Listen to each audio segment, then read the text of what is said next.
तो ड्रामा की शुरुआत होते ही हम निंग निंग को देखते हैं जो कि होटल में काम करती है, और दूसरी तरफ हम लुयू को देखते हैं। यहाँ सिस्टर में कहती है कि ये आदमी हमारे पैसे खाता है और हमारी बॉडी का इस्तेमाल करता है और बाहर जाकर जवान लड़कियों पर लाइन मारता है। तभी निंग निंग यहाँ आ जाती है और लुयू कहता है कि ये लड़की यहाँ क्या कर रही है।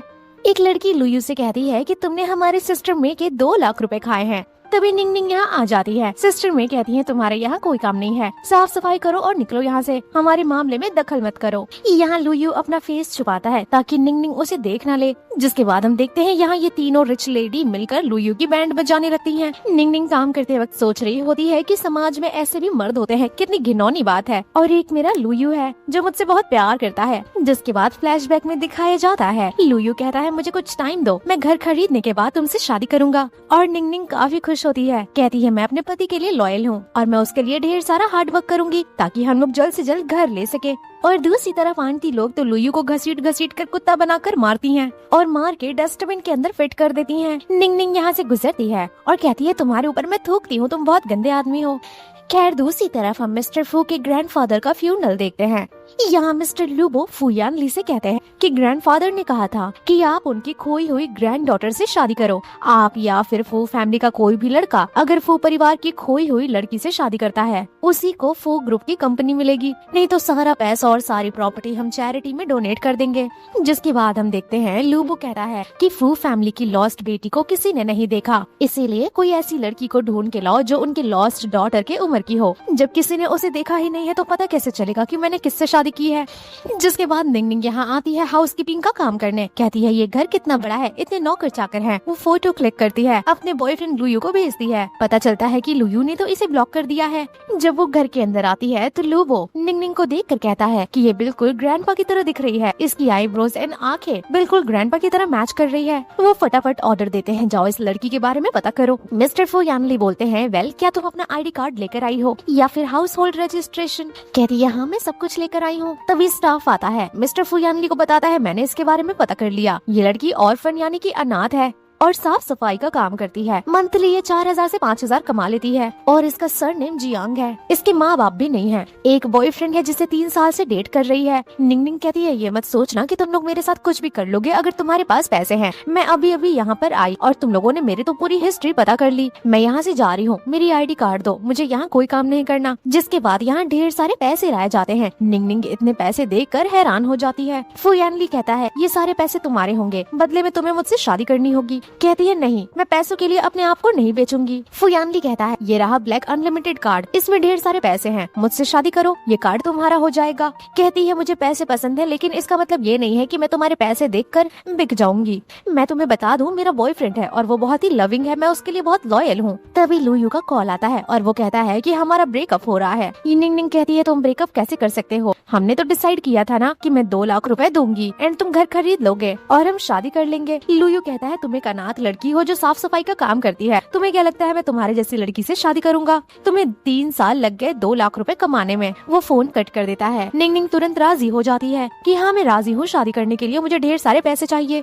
जिसके बाद ये दोनों मैरिज रजिस्टर करने के लिए आते हैं। निंग निंग अपने आसपास कपल्स को देखकर काफी खुश होती है कि सभी लोग अपना मैरिज रजिस्टर करने आए हैं। मिस्टर फू कहते हैं ये रहा हमारा प्रीनैचुरल एग्रीमेंट। कॉन्ट्रैक्ट पढ़ के कहती है क्या तुम इतने ज्यादा अमीर हो, तुम्हारे 100 ऑफ बिलियंस के एसेट्स हैं। मिस्टर फू कहते हैं इतना खुश होने की जरूरत नहीं है क्योंकि हम कुछ ही महीनों में डिवोर्स कर लेंगे, जिसके बाद हमारा कोई लेना देना नहीं होगा। लेकिन कुछ ही महीनों में तुम चाहो तो इतना पैसा कमा सकती हो कि तुम एक रिच लेडी बन जाओगी। डिवोर्स के टाइम पर मैं तुम्हें 5 मिलियन दूंगा और तो और प्रॉपर्टी भी दूंगा। जिसके बाद ये फटाफट साइन कर देती है। जिसके बाद कहती है हनी जल्दी चलो हमें वेडिंग फोटोज भी तो लेना है। निंग निंग मैरिज सर्टिफिकेट देखकर काफी एक्साइटेड हो रही होती है। फू यानली कहता है ये मैरिज सर्टिफिकेट है, इसमें इतना खुश होने वाली बात क्या है। निंग निंग कहती है नहीं नहीं मैरिज सर्टिफिकेट नहीं है, ये तो चलता फिरता 5 मिलियन है। मिस्टर फू कहते हैं कल तक का टाइम दे रहा हूँ, मेरे घर में शिफ्ट हो जाना। निंग निंग कहती है मेरे साथ रहने के लिए भी अलग से पैसे लगेंगे। ये पूछता है कितना, कहती है 1 मिलियन, नहीं 2 मिलियन। एंड तुरंत यहाँ पैसे भी आ जाते हैं। पैसे देखकर इसे बहुत ही एक्साइटमेंट होती है। कहती है कहीं मैं सपनों में तो नहीं हूँ। अपने आप को छुट्टी काट कर चेक करती है। कहती है मैं जा रही हूँ, अपना सामान लेकर तुम्हारे घर में आती हूँ। यहाँ मिस्टर फू अपने स्टाफ से कहते हैं कि इस लड़की पर नजर रखना, पीठ पीछे ये कोई उल्टे सीधे कांड न करे। दूसरी तरफ हम लुयू को देखते हैं जो कि सिस्टर मे के साथ में होता है। कहता है देखो मैंने उस औरत से सारे रिश्ते तोड़ दिए हैं, अब वो मेरी गर्लफ्रेंड नहीं है और मैं पूरा का पूरा तुम्हारे लिए हूँ। कहती है इसी खुशी में चलो फिर से हम लोग रोमांस करते हैं। तभी निंग निंग यहाँ आ जाती है और अपने बॉयफ्रेंड को मारना शुरू कर देती है। निंग निंग कहती है अच्छा तो ये रीजन था मुझसे ब्रेकअप करने का, तभी फटाफट तुमने मुझे ब्लॉक कर दिया और गायब हो गए। और उसे ऐसा बोलते हुए उठाकर पटक देती है। वो इन दोनों को यहाँ से निकलने के लिए कहती है। सिस्टर में कहती है मैं ये घर खरीद लूंगी। निंग निंग कहती है अच्छा तो उस दिन तुम ही थे जो होटल में इन लोगों से मार खा रहे थे और चीटिंग करते हुए पकड़े गए थे। मुझे तो पता ही नहीं था कि तुम इतने घिनौने आदमी हो, ना तो तुम्हारे पास पैसे हैं और ना ही तुम्हारी हरकतें अच्छी, लूजर कहेंगे। सिस्टर में कहती है कि एक गरीब लड़की ही लड़कों को लूजर बोल सकती है। मेरे पास बहुत पैसे हैं और मैं वो सारे पैसे अपने बेबी पर खर्च करने के लिए तैयार हूँ। लुयू कहता है तुम्हें पता है सिस्टर में अपर क्लास सोसाइटी में आ चुकी है और तुम अपने आप को देखो, ना तो तुम्हारे पास माँ बाप है ना ही प्रॉपर्टी, एक्चुअल में गरीब तो तुम हो और तुम्हारे साथ मैं सिर्फ मजे के लिए था। तुम्हारे साथ कौन शादी करेगा, मेरा सच्चा प्यार तो मिंजी है। तभी यहाँ पर लैंडलॉर्ड आती है। कहती है तुम्हारे घर में इतने सारे लोग क्या कर रहे हैं, तुमने इतने महीनों से घर का रेंट नहीं दिया है, तुम्हारा टोटल रेंट होता है 3000 युवान। लुयू कहता है इसके पास कोई पैसे नहीं है, बेहतर होगा कि तुम हमारे सामने नील डाउन करो, हम तुम्हें पैसे दे देंगे ताकि तुम्हें रेंट पर रहने को मौका मिले, नहीं तो सड़क पर सोना पड़ेगा। निंग निंग कहती है तुम्हारी सच्चाई जानने के लिए ही तो मैं ऐसा बनने का नाटक कर रही थी, मुझे क्या पता था कि मेरी गरीबी देखकर कोई कुत्ता मेरे साथ रहने लगेगा। चलो अब मैं अपनी सच्चाई बताती हूँ कि मैं एक बिलियनर हूँ, मुझे नाटक करने की अब कोई जरूरत नहीं है। ये सुनकर ये सभी लोग हंसने लग जाते हैं। सिस्टर में कहती है शायद तुम्हारा दिमाग खराब हो गया है, ये लो 200 बक्स और जाओ साइकियाट्रिस्ट के पास और अपना इलाज कराओ, और तो और मैं ये घर 3000 में खरीदने के लिए तैयार हूँ, इस घर से निकल जाओ। निंग निंग कहती है तुम्हारे पास सिर्फ इतने ही पैसे हैं, मैं उस पैसे का डबल पैसा देने के लिए तैयार हूँ और ये घर भी मेरा हो जाएगा। जिसके बाद वो आंटी को कैश देती है। लुयू कहता है आंटी चेक कर लो क्योंकि ये बेकारन है। जिसके बाद ये लोग इतने सारे पैसे देखकर यहाँ हक्का बक्का हो जाते हैं। लुयू पैसे को हाथ लगाता है तो निंग निंग कहती है दूर रहो मेरे पैसों से। कहता है तुम्हारे पास इतने पैसे कैसे आए, क्या तुमने कोई लॉटरी जीता है, बताओ ना तुम कितने पैसे जीती हो। कहती है हाँ मैंने लॉटरी ही जीता है। लुयू मैं तुम्हें अपने सारे पैसे देने के लिए तैयार हूँ, बोलो तुम मुझसे शादी करोगे ना, बोलो इस मोटी भैंसी को छोड़ दोगे ना। कहता है हाँ मैं इसे छोड़ दूंगा, मैं तो तुमसे ही प्यार करता हूँ, तुम इतनी सुंदर जो हो। ये देखकर सिस्टर में हैरान हो जाती है। निंग निंग कहती है देख लो तुम्हारा बॉयफ्रेंड कितना ज्यादा चीप है, पैसे देकर इसे कोई भी खरीद सकता है। तभी लैंडलॉर्ड कहती है निंग निंग क्या तुम मुझे पागल बना रही हो, ये पैसे तो नकली हैं। सिस्टर में हंसती है और कहती है हो गया तुम्हारा बिलियनर बनने का नाटक। सिस्टर में कहती है वैसे तुझे भी तो तेरी गर्लफ्रेंड के साथ रहना था, तो उसी के साथ रह, मैं तुझे छोड़ती हूँ। वो कहता है सिस्टर में रुक जाओ मुझसे गलती हो गई। लैंडलॉर्ड भी गुस्सा करके चली जाती है। लेकिन तभी यहाँ 2 लड़के आते हैं और कहते हैं मैडम हमें माफ करिएगा, हमने गलती से आपको दूसरा सूटकेस दे दिया, इन सूटकेस में असली पैसे हैं। इस बार के पैसे देकर लैंडलॉर्ड हैरान हो जाती है। निंग निंग कहती है कि चलो तब ये घर मेरा है। नेक्स्ट सीन में शियांग रोते हुए कॉल करती है कि मेरा ब्रेकअप हो गया है, मेरी जिंदगी बर्बाद हो गई है, मैं क्या करूँ, चलो कहीं घूमने चलते हैं। निंग निंग कहती है चिंता मत करो, आज हम लोग सबसे बड़े क्लब में जाएंगे और महंगा खाना खाएंगे। ये सुनकर दोस्त हैरान हो जाती है। जिसके बाद हम निंग निंग को देखते हैं जो कि मस्त चश्मा वगैरह लगाकर क्लब में आती है। निंग निंग की दोस्त निंग निंग के सिक्योरिटी गार्ड पर ही लाइन मारने लग जाती है। कहती है क्या आज मैं इन दोनों के साथ रोमांस कर सकती हूँ, लेकिन गार्ड्स कहते हैं मैडम हम बाहर आपका इंतजार करते हैं, कोई प्रॉब्लम हो तो कॉल करिएगा। शियांग कहती है प्लीज मुझसे दूर मत जाओ, तुम लोग कितने हैंडसम हो। शियांग कहती है निंग निंग तुम बहुत ही अच्छी हो, अगर मुझे पता होता कि तुम्हारी जिंदगी में ऐसा कोई लड़का है तब तो मैं कितना ज्यादा मजे करती। तुम्हें पता है ये जो पार्टी यहाँ हम लोग कर रहे हैं ये सबसे महंगा है, बेंजिंग का मोस्ट एक्सपेंसिव बार है ये, यहाँ का कॉकटेल बहुत ही महंगा होता है। वैसे ये सब हो क्या रहा है तुमने मुझे बताया नहीं, वो लड़के तुम्हें मैडम बुला रहे थे, कहीं तुमने किसी अमीर आदमी से शादी तो नहीं कर ली। निंग निंग कहती है मुझे किसी अमीर लड़के से शादी करने की जरूरत नहीं है, तुम्हारी सिस्टर ही खुद में एक अमीर लड़की है। निंग निंग मनी मन में सोचती है शादी तो सिर्फ 1 महीने के लिए है, फिर उसके बाद हमारा डिवोर्स हो जाएगा, बेहतर होगा कि मैं इसे ना बताऊं। दोस्त कहती है बताओ ना क्या बात है। तो निंग निंग कहती है कुछ नहीं, बस तुम्हारी सिस्टर सक्सेस हो गई है और अब तुम जिंदगी भर मेरे पैसों पर राज कर सकती हो। ये सुनकर शियान को काफी ज्यादा खुशी होती है। ये लोग ड्रिंक्स ऑर्डर करते हैं। बारटेंडर को कहती है प्राइस देखने की कोई जरूरत नहीं है, आप सिर्फ महंगे महंगे खाने और ड्रिंक्स लेकर आओ। तभी यहाँ पर लुयू आता है। निंग निंग को देखकर कहता है कि तुम अपने दोस्त के साथ यहाँ क्या कर रही हो, तुम्हें तो किसी होटल में सफाई करना चाहिए था। शुआन कहती है तुम्हारा बॉयफ्रेंड उसके साथ क्या कर रहा है। निंग निंग कहती है कि उसे अमीर औरत की आदत लग गई है। और उसी अमीर लड़की की वजह से उसने मुझे डंप कर दिया। शियांग कहती है तुम मेरी निंगनिंग के साथ ऐसा कैसे कर सकते हो? इतनी कड़कती ठंडी में भी ये जाती थी काम करने के लिए। बेचारी के पास पैसे नहीं होते थे अपने लिए कपड़े खरीदने के लिए। ये सारे पैसे सेव करती थी ताकि तुम्हारे घर के डाउन पेमेंट को कर सके और तुमसे शादी करके घर बसा सके। तुम उसे कैसे छोड़ सकते हो, वो भी किसी ऐसी लड़की के लिए जो कि इतनी गंदी दिखती है। सिस्टर में कहती है देखो देखो वो क्या कह रही है, तुम कुछ बोलते क्यों नहीं? वो मुझे इतनी बदसूरत कह रही है। लुयू कहता है नहीं नहीं, तुम सबसे खूबसूरत हो, तुम बिल्कुल भी बदसूरत नहीं हो। शियांग कहती है तुम्हारी शक्ल पर मुझे उल्टी आ रही है। वो निंगनिंग से कहती है ये बहुत ही डिस्गस्टिंग है, चलो सीट चेंज करते हैं, नहीं तो यहीं उल्टी कर दूंगी मैं।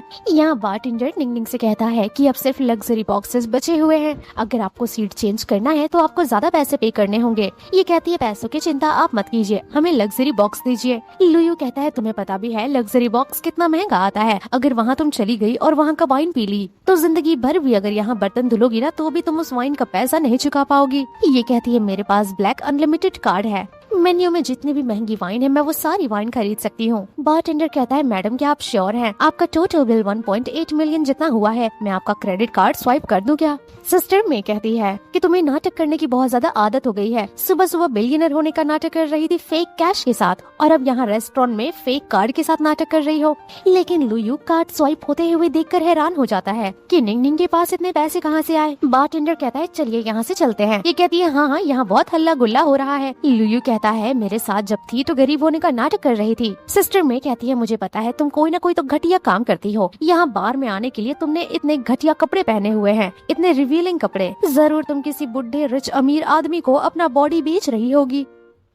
यहाँ वो लुयू से कहती है कि तुम्हारी गर्लफ्रेंड न जाने तुम्हारे पीठ पीछे कितने लड़कों के साथ सो चुकी होगी। निंगनिंग कहती है मैं तुम्हारी कोई दुश्मन नहीं हूँ, तुम इस घटिया लड़के की वजह से बिना मतलब का मुझे टारगेट बना रही हो। अगर तुम चाहती हो कि मैं तुम्हें एम्बैरस करूँ तो तुम मुझे बता दो, बार बार तुम मुझे ऐसे नीचा दिखा रही हो तो चलो प्रूव करते हैं कौन ज्यादा अमीर है। सिस्टर में कहती है ठीक है, मैं गारंटी देती हूँ तुम यहाँ से हार कर जाओगी। एंड देन वो बटलर से कहती है मैंने अभी इंटरनेट पे देखा है कि यहाँ का एक वाइन बहुत ही वायरल हो रहा है और वो बहुत महंगा है, वो वाइन लेकर आओ, मैं यहाँ उससे अपने हाथ को धोऊंगी। लुयू कहता है रुको रुको वो थोड़ा एक्सपेंसिव है, ऐसे आगे मत बढ़ो। यहाँ वो एक बॉटल मंगाती है और उससे अपना हाथ धोती है। बटलर कहता है कभी मुझे भी मौका दीजिए। ये सुनने के बाद लुयू कहता है दूर रहो, मैं इसका बॉयफ्रेंड हूँ, मैं तुम्हें कभी भी पसंद नहीं करेगी। ये सब देखने के बाद निंगनिंग कहती है कि अगर वाइन से हाथ धोना ही है तो मैं एक वाइन का बॉटल क्यों मंगाऊं, मैं 10 वाइन के बॉटल मंगाऊंगी। ये सुनकर ये लोग हैरान हो जाते हैं। बटलर कहता है ये बहुत ही महंगा है, एक बार सोच लीजिए। वो कार्ड स्वाइप करने के लिए देती है। बटलर कहता है ओ माय गॉड आप तो बहुत ही ज्यादा अमीर हैं। जिसके बाद यहाँ 10 बॉटल महंगी वाइन बनाई जाती है। शियांग कहती है पहले मैं अपना हाथ धोऊंगी, जिसके बाद वो हाथ धोती है, सभी को अपना हाथ दिखाती है और कहती है जिंदगी में पहली बार मैंने इतना महंगा हैंड वॉश किया है, मेरे हाथ कितने सुंदर लग रहे हैं। लुयू कहता है इन लोगों को छोड़ो, चलो यहाँ से चलते हैं। शियांग कहती है अब तुम लोग यहाँ से बचकर भाग रहे हो। निंगनिंग कहती है आप लोगों को ध्यान देना है कि ये लोग यहाँ से बचकर जा ना पाए। सिस्टर में कहती है कौन तुमसे बचकर भाग रहा है? वो टेबल पर खड़ी होकर अनाउंस करती है कि मैं 20 बॉटल से हाथ धोऊंगी। बटलर हैरान हो जाता है, लेकिन तभी निंगनिंग कहती है बॉटल छोड़ो, मैं आज ये पूरे बार का बिल पे कर दे रही हूँ। एंड वो हवा में पैसे उड़ाती है। ये सुनकर उसके लिए गाने वगैरह बजाए जाते हैं।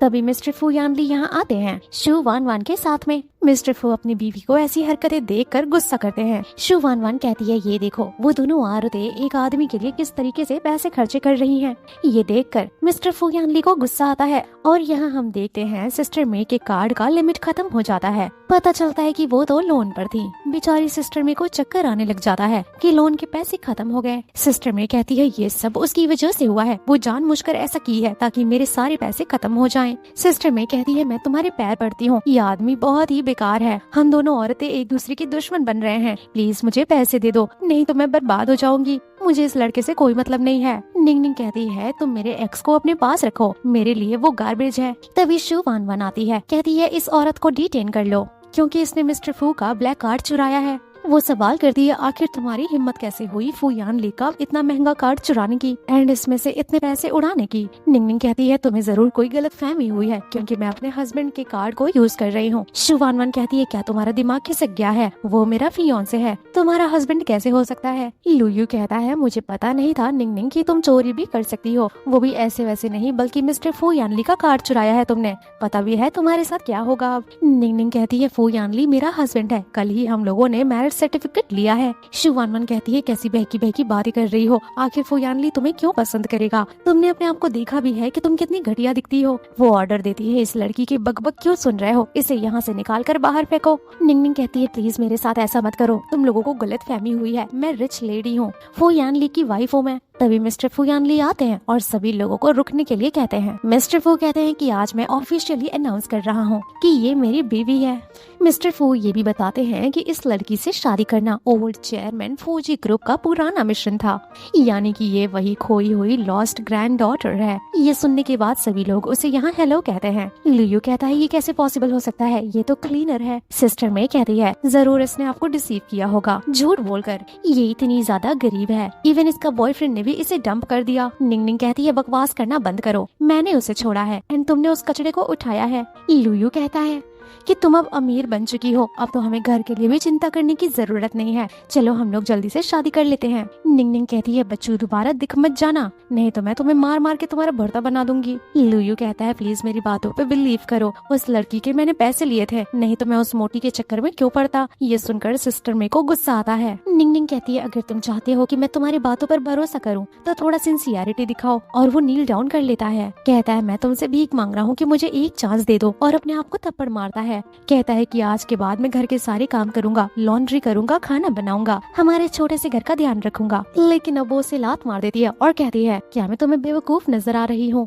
तुमने बोला था ना कि तुम हार जाओगे तो कुत्तों की तरह भौंकते हुए बाहर से जाओगे, तो चलो ऐसा करो, नहीं तो मैं अपने हस्बैंड को बोलकर ऐसा करवा दूंगी। लुयू कहता है तुम अपने आप को समझती क्या हो, मैं थोड़ा सिंसियर क्या हो गया, तुम सर पर चढ़ गई। शियांग कहती है जुबान संभाल कर नहीं तो मैं तुम्हारी उंगली तोड़ दूंगी, तुम्हें पता है मैं तो तुम्हें शुरू से ही पसंद नहीं करती थी, नियांग की वजह से मैं तुम्हारी रिस्पेक्ट करती थी, नहीं तो तुम तो मुझे शुरू से ही कुत्ते लगते थे। शियांग कहती है निंगनिंग कुछ करो ना, ये मोटी और अपने एक्स को यहाँ से बाहर निकालो। ये दोनों लोग बार को महका रहे हैं, बदबू मार रहे हैं। जिसके बाद उन दोनों को सिक्योरिटी पकड़कर यहाँ से बाहर निकाल देते। जिसके बाद शियांग कहती है मिस्टर फू यानली से कहीं तुम सच में डिसीव तो नहीं हो गए, आखिर ऐसा कैसे हो सकता है कि वो लॉस्ट डॉटर हो, तुम मुझे बताओ तुमने उस लड़की से गू फैमिली की वजह से शादी की है, मैं तैयार हूँ तुम्हारे डिवोर्स का इंतजार करने के लिए, मैं जानती हूँ कि तुम सच्चा प्यार मुझसे ही करते हो। ये सब देखकर शियांग बेस्ट फ्रेंड बोलती है कि मुझसे छुपाना मत, लेकिन मैं साफ साफ देख पा रही हूँ कि दुनिया में एक भी अच्छे मर्द नहीं बचे हैं, तुम्हारा न्यू हस्बैंड भी दूसरी औरत के साथ फंसा हुआ है। निंगनिंग कहती है कि उससे मुझे क्या लेना देना है, सिर्फ मैं पैसे लेती हूँ और एंजॉय करती हूँ, और वैसे भी उसके साथ जो लड़की खड़ी है वो भी किसी रईस परिवार की लगती है, तो हम उसे गुस्सा नहीं दिला सकते, बेहतर होगा कि उससे दूरी बना कर रखें। फू यानली कहता है कि ये लड़की कोई एरी गैरी नहीं है, फूजी ग्रुप की एल्डेस्ट डॉटर है, एंड पहले ही नजर में मुझे इस लड़की से प्यार हो गया। तुम बताओ वाइफी क्या तुम्हें प्यार नहीं हुआ। वो चूटी उसे काटता है, वो कहती है हाँ हाँ डार्लिंग मुझे भी प्यार हुआ। मिस्टर फू धीरे से कहते हैं कि परफेक्ट वाइफ बनने का नाटक करो, नहीं तो आज तुमने 100 मिलियन खर्च किए हैं और वो सब मैं वसूल कर लूंगा। जिसके बाद वो कहती है कि देखिए हम दोनों की शादी हो चुकी है, तो आप प्लीज मेरे हस्बैंड से दूर रहिए, आप बहुत ही सुंदर हैं, आपको कोई भी अच्छा लड़का मिल जाएगा, आप हमारे बीच में मत पड़िए, मैं नहीं चाहती कि आप जैसी सुंदर लड़की मिस्ट्रेस बने। वान कहती है कि तुम कितनी शेमलेस हो, अपने बॉयफ्रेंड से ब्रेकअप करते ही तुम्हें फर्स्ट साइट वाला लव हो गया, वो भी मिस्टर फू यानली से। तुम्हारी जैसी घटिया औरत मिस्टर फू के साथ रहना डिजर्व नहीं करती। निंगनिंग कहती है तुम तो बड़ी बदतमीज हो, तुम हमारे शादीशुदा जिंदगी में इंटरफेयर कर रही हो। चलो अगर बात करना ही है इस तरीके से अगर देखा जाए तो मैं ज्यादा अमीर हूँ, तुम्हारी कोई औकात नहीं है मिस्टर फू के साथ रहने की। वान उसके ऊपर हाथ उठाने की कोशिश करती है, लेकिन मिस्टर फू उसे प्रोटेक्ट करते हैं। वान कहती है कि तुम इसे प्रोटेक्ट कैसे कर सकते हो, तो निंगनिंग कहती है ऑफ कोर्स वो मुझे प्रोटेक्ट करेगा क्योंकि मैं उसकी बीवी हूँ। वान कहती है देख लूंगी मैं तुम्हें, और ऐसा कहकर वो चली जाती है। जिसके बाद निंगनिंग कहती है तुम्हारी वजह से मैंने उस लड़की से लड़ाई की। मिस्टर फू कहते हैं तो इसमें डरने वाली क्या बात है, तुम तो मिसेस फू हो, तुम भी किसी से कम थोड़ी ना हो। दोस्त कहती है वैसे तुम दोनों कैसे मिले, क्या तुम दोनों एक साथ सो चुके हो, कहीं तुम प्रेग्नेंट तो नहीं हो गई। जिसके बाद मिस्टर फू यानली कहते हैं कि मुझे कंपनी में काम है, मैं चलता हूँ यहाँ से, लेकिन इस बात का ध्यान देना कि तुम्हें अपनी रेपुटेशन बनाए रखनी है एक रिच लेडी की तरह, किसी भी चीज की चिंता करने की जरूरत नहीं है, ये कार्ड अपने पास रखो और खर्चे करो जितना कर सकती हो। कार्ड देकर वो चला जाता है। शियांग कहती है तुम्हारा हस्बैंड तो बहुत ही खतरनाक है, तुम्हें इतना खतरनाक हस्बैंड कहाँ से मिला। निंगनिंग कहती है ये सब छोड़ो, चलो शॉपिंग पर चलते हैं। जिसके बाद ये लोग शॉपिंग करने के लिए आते हैं। दोस्त कहती है इतना महंगा बैग मैंने आज तक कभी टच तक नहीं किया। तो निंगनिंग कहती है डोंट वरी, मैं इस दुकान का सारा कपड़ा, सारा बैग, सारा ज्वेलरी सब कुछ खरीद लूंगी तुम्हारे और हमारे लिए। जिसके बाद ये लोग ढेर सारा शॉपिंग करके यहाँ से निकलते हैं। शॉपिंग के बाद ये लोग क्लब में जाते हैं, वहाँ पर भी खूब पैसे उड़ाते हैं। जिसके बाद ये लोग सियोना में भी आते हैं और यहाँ स्विमिंग पूल में अपनी वाइन एंजॉय कर रहे होते हैं। शियांग कहती है मुझे तो ऐसा लग रहा है कि मैं तुम्हारे साथ किसी सपने में फंस गई हूँ। तभी यहाँ डेंचिन का कॉल आता है। डेंचिन बताते हैं कि कोई ऑर्फनेज तोड़ना चाहता है। जिसके बाद हम देखते हैं डिमोलिशन टीम का कैप्टन जल्दी जल्दी हाथ पैर चलाने के लिए कहता है और डिमोलिश करने के लिए कहता है। तभी एक बंदा सामने आता है और कहता है कि ऑर्फनेज को डिमोलिश मत करो, तुम्हें गाड़ी मेरे ऊपर से ले जानी पड़ेगी। ये बंदा कहता है जैसी तुम्हारी मर्जी। लेकिन तभी निंगनिंग यहाँ आ जाती है और कहती है क्या तुम देख नहीं सकते कि अभी भी यहाँ पर बच्चे और बड़े हैं। ये कैप्टन कहता है कि तुम कौन हो। वो सभी को ऑर्डर देता है कि इस औरत को हटाओ और अपना काम करो। लेकिन निंगनिंग कहती है रुक जाओ, कोई मुझे हाथ नहीं लगाएगा, मैं रिच लेडी हूँ। यहाँ एक बंदा कहता है वो तो बहुत सालों पहले मिसिंग हो चुकी है, तो तुम कौन हो। कैप्टन कहता है हाँ, और अगर तुम रिच लेडी हो भी तो तुम यहाँ क्यों आओगी ऐसी घटिया जगह पर। ये बताती है जब मैं फू फैमिली से खो गई थी तो डेंचिन ने मुझे इस ऑर्फनेज में लेकर आए थे, तो इसीलिए तुम ये ऑर्फनेज नहीं तोड़ सकते। कैप्टन कहता है हाँ हाँ बहुत अच्छी स्टोरी टेलिंग कर लेती हो, चलो अब हटो, हमें ये तोड़ने दो। दोस्त कहती है तुम अपनी लिमिट क्रॉस कर रहे हो, तुम्हें शायद पता नहीं है कि ये लॉस्ट डॉटर होने के साथ साथ फू यानली यानी कि वाइस प्रेसिडेंट की बीवी है। कैप्टन कहता है तुम लोगों ने बहुत ही ज्यादा झूठ बोल लिया, मशीन देख रही हो ना, ये मशीन तुम्हारे ऊपर चला दूंगा। यहाँ ये कैप्टन ये भी कहता है कि तुम फू यानली की बीवी अगर होती तो तुम्हें ये पता है कि ये पूरी की पूरी जमीन फू यानली ने ऑक्युपाइड किया है, तो हमें ये तोड़ना ही पड़ेगा। ये सुनकर दोस्त कहती है निंगनिंग अब तुम ही कुछ कर सकती हो, अपने हस्बैंड को कॉल करके बताओ कि यहाँ ये सब हो रहा है, वही बचा सकता है ऑर्फनेज को। जिसके बाद ये अपने हस्बैंड को कॉल लगाती है। मिस्टर फू मीटिंग में होते हैं और वो कॉल नहीं रिसीव करते। कैप्टन कहता है क्यों मिस्टर फू तुम्हारा कॉल नहीं उठा रहे। निंगनिंग कहती है कि वो इस वक्त बिजी है इसीलिए फोन नहीं उठा रहा। कैप्टन कहता है डोंट वरी, मैं कॉल करता हूँ मिस्टर फू को। जिसके बाद ये मिस्टर फू को कॉल करके कहता है कि यहाँ पर कोई आपकी वाइफ बनने का नाटक कर रहा है और ऑर्फनेज को तोड़ने से भी मना कर रहा है। जिसके बाद फोन स्पीकर पे करता है। मिस्टर फू कहते हैं जो भी हो तुम वहाँ से हट जाओ, नहीं तो तुम्हारे भी टुकड़े टुकड़े हो जाएंगे। यहाँ शू वन वन मिस्टर फू से कहती है कि फू यानली ने मिस फू से शादी कर ली है। तो ये कहता है बेबी मैं फू शिंग शिंग हूँ एंड वो फू यानली सिर्फ और सिर्फ मेरे अंकल का बेटा है और उसने किसी भी यारी गैरी लड़की को ढूंढकर मिस फू बनाकर अपनी वाइफ बना लिया है। बहुत जल्द ही फू यानली का गेम खत्म हो जाएगा और इसीलिए तुम्हें चिंता करने की जरूरत नहीं है। जिसके बाद कैप्टन यहाँ कहता है तुमने सुन लिया ना वाइस प्रेसिडेंट ने क्या कहा, तुम कब से यहाँ खड़ी होकर झूठ बोली जा रही हो। एंड देन वो तोड़ने का ऑर्डर देता है। निंगनिंग कहती है रुक जाओ, मैं ये लैंड को खरीदूंगी, मुझे एक दिन का समय दो। कैप्टन कहता है तुम जानती भी हो कि ये लैंड कितना महंगा है। तो ये कहती है मुझे फू यानली ने ब्लैक अनलिमिटेड कार्ड दिया है जिससे मैं ये लैंड खरीदूंगी। ये देखकर कैप्टन हैरान हो जाता है। कैप्टन ये कार्ड देखकर सोचता है मैंने ये कार्ड फू फैमिली के प्रेसिडेंट के हाथ में देखा है, कहीं ये लड़की सच में फू फैमिली से रिलेटेड तो नहीं है। वो इसे ये कार्ड दे देती है और कहती है मुझे एक दिन का समय, अगर मैं पैसे लेकर नहीं आती हूँ तो तुम ये ऑर्फनेज डिमोलिश कर देना। वो कहता है हाँ बिल्कुल, तुम्हारे पास सिर्फ एक दिन का समय है और यहाँ से चला जाता है। खैर नेक्स्ट सीन में हम फू फैमिली का एंसेस्ट्रियल मेंशन देखते हैं। यानली कहता है तुम यहाँ क्या कर रही हो। तो ये कहती है मैं यहाँ पर तुम्हारा बर्थडे सेलिब्रेट करने आई हूँ। 30 साल पहले की बात है जब तुम फू परिवार में पहली दफा आए थे। तो ये कहता है सुनो मैंने अपना बर्थडे कभी सेलिब्रेट नहीं किया है। कहती है यान देखो मुझे तुम्हारे लिए बहुत ही बुरा लगता है, मुझे पता है तुम एडॉप्टेड हो एंड मैं ये भी जानती हूँ कि तुम उस औरत से जानबूझकर तो शादी नहीं किए हो। वो इसे हक करती है। तभी निंगनिंग यहाँ आ जाती है। निंगनिंग कहती है तुम क्या कर रही हो, मेरे हस्बैंड से चिपक क्यों रही हो। वन कहती है तुम्हें हमारे बीच की फ्रेंडशिप नहीं समझ में आएगी, मैं तो सिर्फ इसे कंफर्ट कर रही थी। निंगनिंग कहती है मुझे तुम दोनों की फ्रेंडशिप समझने की कोई जरूरत नहीं है, तुम सिर्फ मेरे हस्बैंड पर डोरे डालती हो, मैं सब समझ सकती हूँ लेकिन मेरे होते हुए ये सब पॉसिबल नहीं है। फू यानली बहुत ही प्यार से पूछता है वेल निंगनिंग तुम आज मुझे कॉल कर रही थी, मुझे माफ करना मैं कॉल रिसीव नहीं कर पाया। ये बताती है आज कोई फू होने का नाटक कर रहा था। जिस ऑर्फनेज में मैं पली बड़ी हूँ उस ऑर्फनेज को फोर्सफुली कोई तोड़ना चाहता है। उस ऑर्फनेज में अभी भी छोटे छोटे बच्चे हैं, मुझे डर है कि वो लोग कुछ तो गलत करेंगे, इसीलिए मैंने तुम्हें कॉल किया था। मिस्टर फू कहते हैं वेल आज तुम ऑर्फनेज क्यों गई थी। तो वन कहती है जरूर अपने पुराने लवर से मिलने गई होगी। निंगनिंग कहती है बकवास करना बंद करो, मैं उस ऑर्फनेज में पली बड़ी हूँ, वो ऑर्फनेज मेरे लिए घर जैसा है, वहाँ डेंचन और सारे बच्चे सबके सब मेरी फैमिली है।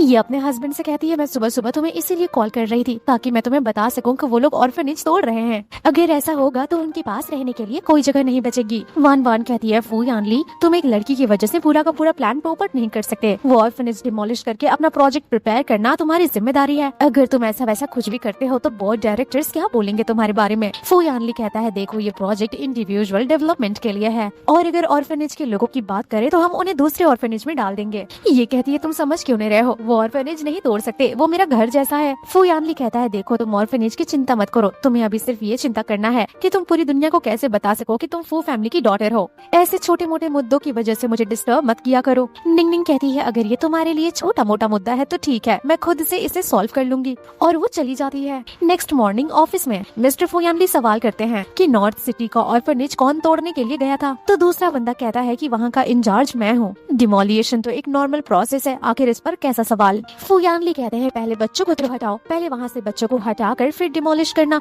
तो दूसरा बंदा कहता है, वो बच्चे वहाँ से हटने के लिए तैयार ही नहीं है, तो इसीलिए हमारे पास और कोई ऑप्शन नहीं है। डिमोलिश करते वक्त हम उन्हें मार देंगे एंड देन बाद में रिपोर्ट कर देंगे। फू यानली कहता है, डिमोलिएशन से ज्यादा इम्पोर्टेंट वो चिल्ड्रन है, मैं इस काम को फिलहाल के लिए सस्पेंड करता हूँ। ऐसा बोलकर वो चले जाते हैं। दूसरा स्टाफ काफी गुस्सा करता है और कहता है, इस काम में आखिर कितनी देरी लगेगी, और कहता है ऑर्फनेज का डिमोलिएशन रुकना नहीं चाहिए, आज ही दोपहर में हम वहाँ का डिमोलिश करेंगे। खैर नेक्स्ट सीन में हम देखते हैं कैप्टन कहता है, अगर तुम्हारे पास पैसे नहीं है तो अब हट जाओ रास्ते से, मैंने दिन भर का तुम्हें समय दिया था। यहाँ पर वो डिमोलिएशन करना स्टार्ट कर देता है, जिस वजह से निंग निंग को चोट लग जाती है। कैप्टन कहता है, देखो अभी भी तुम्हारे पास टाइम है, रास्ते से हट जाओ, नहीं तो तुम्हारी जान भी जा सकती है। निंग निंग सोच रही होती है कि वो लोग अभी तक आए क्यों नहीं। तभी यहाँ पर मीडिया वाले आ जाते हैं और सवाल करते हैं कि ये वही ऑर्फनेज है जहाँ मिस फू बड़ी हुई है। फ्लैशबैक में दिखाया जाता है, निंग निंग अपनी दोस्त से कहती है, मेरे हिसाब से पैसा सब कुछ कर सकता है, ये पैसे रखो और जाओ रिपोर्टर्स को लेकर आओ, रिपोर्टर्स को अच्छे खासे पैसे देना ताकि वो यहाँ पर आकर बवाल खड़ा कर दे।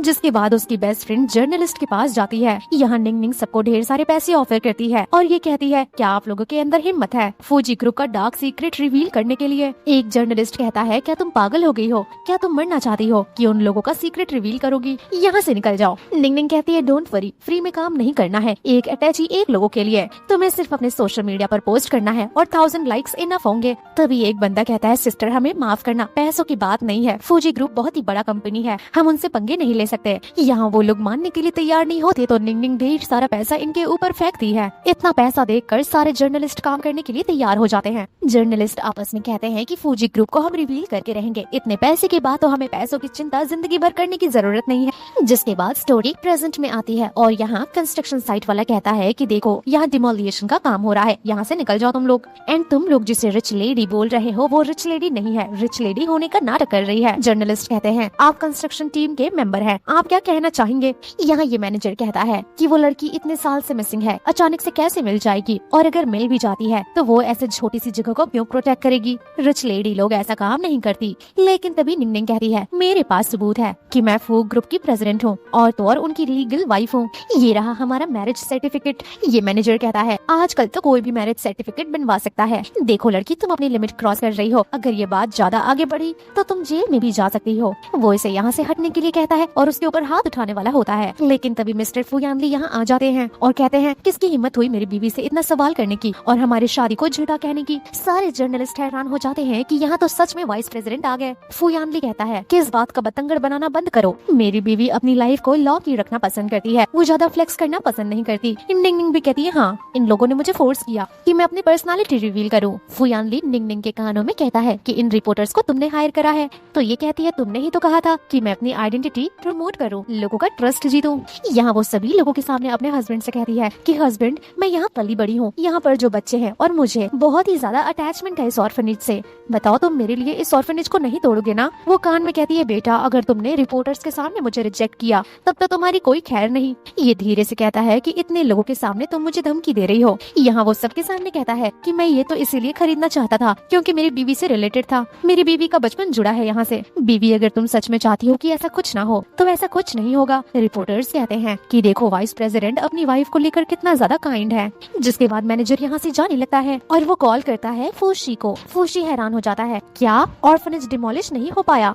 दूसरी तरफ मिस्टर फू कहते हैं, तुम्हारे सर में इतनी चोट, तो ये कहती है नहीं नहीं मैं ठीक हूँ। तो ये कहते हैं ठीक है मैं अपने काम पे जाता हूँ। दोस्त कहती है, थैंक गॉड हमने ऑर्फनेज फाइनली बचा लिया। यहाँ ये मनी मन में सोच रही होती है, मेरी वजह से फू यानली मंडी का बहुत नुकसान हुआ होगा, कहीं वो मुझसे पैसे वापस न मांग ले, नहीं तो मेरी कोई खैर नहीं। दोस्त कहती है ऑर्फनेज बच गया, तुम इतना चिंता क्यों ले रही हो। निंग निंग अपनी दोस्त से कहती है अभी अभी हमारी शादी हुई है, मैं अभी से इतने बड़े बड़े कांड कर रही हूँ, तुम्हें नहीं लगता क्या कि मैंने अपने हस्बैंड का नुकसान करा दिया, अगर वो मुझसे पैसे मांगेगा तो मैं क्या करूंगी। तो दोस्त कहती है नहीं नहीं ऐसा नहीं होगा, तुम्हारे हस्बैंड को देखकर तो ऐसा लगता है कि वो तुमसे बहुत प्यार करता है, और अगर ऐसी कोई बात है तो तुम उसे गिफ्ट कर देना, उसे मना लेना। वो इसे छोटा सा टॉय देती है। निंग निंग कहती है ये तो वही डॉल है ना जो मैंने अपने हाथों से बनाया था और तुम्हारे बर्थडे पर तुम्हें दिया था। दोस्त कहती है वो सब छोड़ो, ये डॉल ले जाकर मिस्टर फू को दे देना, थोड़े इमोशंस जगा देना। दोस्त कहती है वो बहुत ही रिच है, उसे किसी चीज की कमी नहीं है, लेकिन अगर ऐसी क्यूट चीजें दोगी तो शायद वो इमोशन हो जाए। निंग निंग कहती है अगर ऐसा ही है तो अगर उसे ये देना ही है तो मैं अपने हाथ से दोबारा उसके लिए बना देती हूँ। तभी मिस्टर फू यहाँ आ जाते हैं। दोस्त कहती है आपकी बीवी के पास आपके लिए कोई सरप्राइज है, मुझे कोई काम है, मैं चलती हूँ, बाय बाय। मिस्टर फू कहते हैं हाँ निंग निंग क्या सरप्राइज है बताओ जरा। ये कहती है नहीं नहीं कुछ नहीं है। मिस्टर फू कहते हैं मुझे दिखाओ तो जरा, मेरे ही पैसों से मुझे क्या सरप्राइज दे रही हो। ये कहती है मैंने तुम्हारे पैसे खर्च नहीं किए, मैंने अपने हाथों से बनाया। निंग निंग को बहुत ही शर्म आ रही होती है वो टॉय दिखाने में, क्योंकि उसे लगता है कि वो बहुत ही गंदा बनाई है। मिस्टर फू छीनने की कोशिश करते हैं जिस वजह से वो नीचे गिर जाता है। ये कहती है देखो तुमने नीचे गिरा कर इसके ऊपर पैर रख के इसे गंदा कर दिया। वो मिस्टर फू के हाथ में देती है और कहती है ये मैंने अपने हाथों से तुम्हारे लिए बनाया था, लो पकड़ो, कब से छीनने की कोशिश कर रहे थे। मिस्टर फू मन ही मन में सोच रहे होते हैं कि मुझे पता नहीं था कि ये मेरे बारे में इतना ज्यादा सोचती है, इसने मेरे बर्थडे के लिए अपने हाथों से गिफ्ट बनाया, और वो अंदर ही अंदर ब्लश करते हैं। मिस्टर फू कहते हैं थैंक यू, जिंदगी में पहली दफा किसी ने मुझे बर्थडे गिफ्ट दिया है। निंग निंग कहती है तुम सीईओ हो, तुम्हारा बर्थडे आज तक किसी ने सेलिब्रेट नहीं किया, ऐसा कैसे हो सकता है। तो ये कहता है मैं गू फैमिली का एडॉप्टेड बेटा हूँ। मिस्टर फू कहते हैं खैर ये डॉल देखो, ये बिल्कुल तुम्हारी जैसी दिखती है, मुझे डर लग रहा है, अगर मैं इसे अपने साथ रखूंगा तो रात को मुझे बुरे सपने आएंगे। कहती है अगर ऐसा है तो ये डॉल फेंक दो, मैं तुम्हारे लिए दोबारा कभी भी हैंडमेड गिफ्ट नहीं बनाऊंगी। वो चली जाती है। मिस्टर फू अपने असिस्टेंट को कहते हैं ये डॉल रखो और इसके बारे में पता करो, और तो और इस लड़की का डीएनए सैंपल भी चेक करो कि ये ओल्ड मैन के साथ बायोलॉजिकली मैच करती है या नहीं, क्योंकि अभी भी मिस्टर फू कंफर्म नहीं है। मिस्टर फू को ऐसा लगता है कि शायद ये फू फैमिली की है, बट इन्हें ऐसा भी लगता है कि शायद ये नहीं है। वो दूर जाके कहती है फू मैं तुमसे बहुत नफरत करती हूँ, तुमने मेरे गिफ्ट की डिसरिस्पेक्ट की। मिस्टर फू उसे दौड़ाते हैं और कहते हैं कि अरे मैं मजाक कर रहा था। खैर अगले दिन हम देखते हैं कंपनी में सभी लोग मिस्टर फू से कहते हैं कि आपने एक लड़की के वजह से इस प्रोजेक्ट को बर्बाद कर दिया, हमने इस प्रोजेक्ट में कितने पैसे लगाए थे, और तो और वो लड़की झूठ मूठ का मिस फू होने का नाटक कर रही है। यहाँ फू शिंग भी कहता है कि मैं जानता हूँ कि तुम फू परिवार के लॉस्ट ग्रैंड डॉटर से प्यार करते हो, लेकिन इसका मतलब ये नहीं है कि तुम ओल्ड मास्टर की कंपनी को इफेक्ट करो। मिस्टर फू कहते हैं मैं ज्यादा बहस करना पसंद नहीं करता, तुम लोगों को अगर प्रॉब्लम है तो इस कंपनी के जो भी शेयर्स हैं अपने अपने शेयर्स वापस लेकर जा सकते हो, चाहे कुछ भी हो जाए मैं वो ऑर्फनेज नहीं टूटने दूंगा। फूशी कहता है देखो अब तुम लिमिट क्रॉस कर रहे हो, आखिर कोई अपना शेयर वापस कैसे ले सकता है, किसी ने ये नहीं सोचा था कि तुम ऐसा कदम उठाओगे। ये सब सुनकर फूशी कहता है कि अगर तुम एक लड़की से इन्फ्लुएंस होकर इतने बड़े फैसले लोगे, मेरे हिसाब से तुम्हें इस कंपनी में काम नहीं करना चाहिए, इस हिसाब से इस कंपनी की लेगेसी और इस कंपनी का मालिक तो मैं ही बनूंगा। मिस्टर फू कहते हैं वो तो समय बताएगा। नेक्स्ट सीन में मिस्टर फू काफी गुस्से में कहते हैं कि एक मामूली लड़की की वजह से ऑर्फनेज को डिमोलिश नहीं किया गया, आखिर वो लड़की में ऐसी क्या बात है। तो यहाँ स्टाफ कहता है सर वो बिल्कुल ओल्ड मैन जैसी लगती है। ये कहता है कि हमने ओल्ड मैन को तो दूर भेज ही दिया, फू यानली के भी अच्छे दिन बहुत जल्द ही हम खत्म कर देंगे। खैर दूसरे सीन में निंग निंग कंपनी में आती है और कहती है ये तो काफी ज्यादा बड़ा है। तभी फ्लैशबैक में दिखाया जाता है मिस्टर फू कहते हैं कि कल से तुम कंपनी में जाकर इंटर्नशिप करोगी, जिसके लिए मैं तुम्हें 1 मिलियन एक्स्ट्रा दूंगा, और अगर तुम ऑर्डर्स लेती हो तो उसके लिए एडिशनल कमीशन भी मिलेगा। कहती है अगर मैं ना जाऊँ तो ये बोलते हैं जो तुमने 20 मिलियन खर्च किए हैं उसे वापस करना होगा। इसी वजह से ये कंपनी ज्वाइन करने का फैसला लेती है। खैर कहानी प्रेजेंट में आती है। लुयू कहता है तुम यहाँ क्या कर रही हो, तुम्हें पता है मुझे तुम्हें कितनी याद आई, मैंने तुम्हें बहुत मिस किया, प्लीज चलो ना हम लोग पैचअप कर लेते हैं, पहले की तरह सब ठीक कर लेते हैं, मैं वादा करता हूँ कि मैं तुम्हें बहुत ही अच्छे से ट्रीट करूंगा। कहती है सर प्लीज मुझसे दूर रहें क्योंकि मैं ऑलरेडी मैरिड हूँ। ये से पकड़ लेता है और कहता है तुमने वादा किया था कि तुम मुझसे हमेशा प्यार करोगी, लेकिन अब तुम्हें क्या हो गया। ये दोनों यहाँ फाइट कर रहे होते हैं। तभी वान वान मिस्टर फू के साथ आती है और कहती है वो देखो वो लड़की की हैसियत, कपल्स की तरह वो दोनों यहाँ पर खेल रहे हैं। मिस्टर फू कहते हैं अगर तुम उसे जानती नहीं हो तो उसके बारे में बोलना बंद करो। तभी मिस्टर फू कहते हैं कि तुम ये क्या कर रही हो। लुयू कहता है मैं अपनी गर्लफ्रेंड से बात कर रहा हूँ, तुम क्या बीच में बोल रहे हो। वान वान कहती है देखो ये दोनों को चाहे कितना भी अमीर बना दो भिखारियों की तरह ही बिहेव करेंगे। निंग निंग कहती है पहले तो मेरे हस्बैंड से दूर रहो, इतना चिपक क्यों रही हो, क्या तुम्हें मेरा हस्बैंड इतना ही पसंद है, क्या तुम कॉन्क्यूबाइन बनना चाहोगी। कहती है सुनो सुनो दुनिया वाले, ये लड़की मेरी कॉन्क्यूबाइन बनना चाहती है, यानी कि दूसरी बीवी। ऐसा बोलकर वो अपने हस्बैंड को लेकर अंदर चली जाती है। इनके जाने के बाद वान वान लुयू से कुछ बात करती है। खैर तभी नेक्स्ट सीन में फुशिन कहता है क्या तुम्हें सच में लगता है कि लुयू हमारे काम आ सकता है। तुम सच में मेरा टाइम वेस्ट कर रही हो। ये कहती है तुम ऐसा कैसे बोल सकते हो, ये सब तो मैं तुम्हारे ही लिए कर रही हूँ। मैं सच में नहीं चाहती कि ये कंपनी, ये प्रॉपर्टी फू यानली को मिले। खैर नेक्स्ट सीन में हम देखते हैं मिस्टर फू के साथ ये बैठी होती है। मिस्टर फू कहते हैं तुम इतना डर क्यों रही हो, तुम्हारी बॉडी कांप रही है। ये कहती है डर क्यों नहीं लगेगा, अगर उन्हें पता चल जाएगा कि मैं फेक हूँ तब मैं क्या करूंगी। मिस्टर फू कहते हैं जैसे तुम अपनी एक्स पर गुस्सा करती हो ना, वैसे ही सभी पर गुस्सा करो, लोगों को लगेगा तुम बॉस लेडी हो। तभी एक कॉल आता है। मिस्टर फू कहते हैं मैं अभी आता हूँ। मिस्टर फू के जाने के बाद ये कहती है कि मेरी हार्ट बीट बहुत ही तेजी से बढ़ रही है, मुझे बहुत ही डर लग रहा है। इतना सारा पैसा, इतना प्रॉपर्टी, मजा तो आ रहा है, लेकिन अगर उन्हें मेरी असलियत पता चल गई तो क्या होगा। और तभी हम पीछे देखते हैं फूशी को। इसकी बातों को वो रिकॉर्ड कर लेता है। ये फूशी को देखकर हैरान हो जाती है। कहती है मुझे तो लगा मेरा हस्बैंड पीछे खड़ा है, तुम क्या कर रहे हो। फूशी कहता है क्या तुम मुझे बता सकती हो कि तुम अभी क्या बोल रही थी। ये मन ही मन में सोचती है कहीं अब मेरी पर्सनैलिटी रिवील ना हो जाए, मेरी तो बैंड बज जाएगी। कहती है मुझे माफ करिएगा, मुझे लगा कि मेरा दोस्त आया है। ये बहुत करीब आने लगता है। ये कहती है सर देखिए मुझसे दूर होकर बात कीजिए। तभी मिस्टर फू आ जाते हैं। ये कहती है थैंक गॉड तुम यहाँ आ गए। फूशी कहता है मैं तो यहाँ सिर्फ मीटिंग के लिए कॉन्फ्रेंस की तैयारी करने आया था। तभी कॉन्फ्रेंस स्टार्ट होता है। यहाँ एक सर कहते हैं कि ये लड़की ओल्ड मैन की तरह दिख रही है, आंखें बिल्कुल उनके जैसी है। तभी दूसरा कहता है कि दुनिया में बहुत सारे लोग हैं जो ओल्ड मैन जैसे दिखते हैं, और आजकल तो ऐसी टेक्नोलॉजी आ गई है कि हम किसी की भी तरह अपना फेस सिमिलर दिखा सकते हैं, कोई भी फीचर चेंज करा सकते हैं। तभी उसे मिस्टर फू अपने चेयर पर बैठाते हैं। फू यानली कहता है जैसा ओल्ड मैन ने कहा था कि नेक्स्ट प्रेसिडेंट उनकी ग्रैंड डॉटर होगी, तो अब से ये कंपनी की प्रेसिडेंट है। तो एक लोग ऑब्जेक्शन लगाते हैं कि निंगनिंग के पास कोई एक्सपीरियंस नहीं है। मिस्टर फू कहते हैं डोंट वरी, मैं इसे सारा कुछ सिखा दूंगा, इसके लिए पर्सनल सेक्रेटरी की तरह काम करूंगा। तभी यहाँ पर फूशी ऑब्जेक्शन लगाता है कि ओल्ड मैन ने जिंदगी भर मेहनत करके इतना बड़ा एम्पायर खड़ा किया, अगर ये मेहनत किसी आउटसाइडर के हाथ में दे दी जाए तब तो ओल्ड मैन के ऊपर बहुत ही ज्यादा दया आएगी कि उनकी मेहनत बर्बाद हो गई। मिस्टर फू कहते हैं तुम्हारे कहने का मतलब क्या है, जिसके बाद ये कहता है कि ये बायोलॉजिकल बच्ची नहीं है, ये रहा रिकॉर्डिंग। जरूर इस लड़की को तुमने पैसे वैसे खिलाकर यहाँ पर ग्रैंड डॉटर होने का नाटक करवा रहे हो। ये रिकॉर्डिंग सुनकर निंगनिंग डर जाती है और यहाँ बैठे हुए कॉन्फ्रेंस के लोग भी हैरान हो जाते हैं और सवाल करते हैं क्या सच में ये लड़की फेक है। सभी लोग मिस्टर फू से कहते हैं इस लड़की को बाहर निकालो, और कहते हैं कि प्रॉपर्टी की वजह से तुम ओल्ड मैन की इंसल्ट कर रहे हो, उनकी डिसरिस्पेक्ट कर रहे हो। यहाँ निंगनिंग काफी ज्यादा डरने लग जाती है। मिस्टर फू कहते हैं ऐसे लोगों से तुम्हें डरने की कोई जरूरत नहीं है, और वो कहते हैं ये रहा डीएनए टेस्ट रिपोर्ट, इसीलिए मैंने पहले करा दिया था, मुझे पता था कि लोग रोक टोक जरूर लगाएंगे। ये डीएनए रिपोर्ट देखकर एक कॉन्फ्रेंस में बैठा हुआ आदमी कहता है कि ये कैसे पॉसिबल हो सकता है, ये तो सच में उनकी ग्रैंड डॉटर है। निंगनिंग धीरे से कहती है ये कैसे पॉसिबल हो सकता है, तो कहता है मैं सब पॉसिबल कर सकता हूँ। निंगनिंग सोचती है अगर पैसे हैं तो हम काले को सफेद भी बना सकते हैं, क्या कमाल की चीज है पैसे। मिस्टर फू सभी लोगों से कहते हैं कि ये रिपोर्ट ओल्ड मैन के डॉक्टर ने बनाया है, जो ओल्ड मैन के लिए 40 साल से काम कर रहा है, तो आई होप अब आप लोगों का शक दूर हो गया हो। जिसके बाद मिस्टर फू निंगनिंग से कहते हैं कि जाओ नए ऑफिस में जाओ और वहाँ के एनवायरनमेंट को अडेप्ट करो। जिसके बाद सभी लोग यहाँ से चले जाते हैं। फूशी कहता है कोई बात नहीं, अभी भी हमारे पास टाइम है इसे हटाने का। वान वान कहती है अब हम क्या करें, तो ये इसके कान में कहता है और कोई प्लानिंग करता है उसे फंसाने का। खैर तभी दूसरी तरफ निंगनिंग जो कि ऑफिस में काम कर रही होती है, वो कहती है ये काम कितना बोरिंग एंड टफ है, लोग यहाँ कितना मेहनत करते होंगे।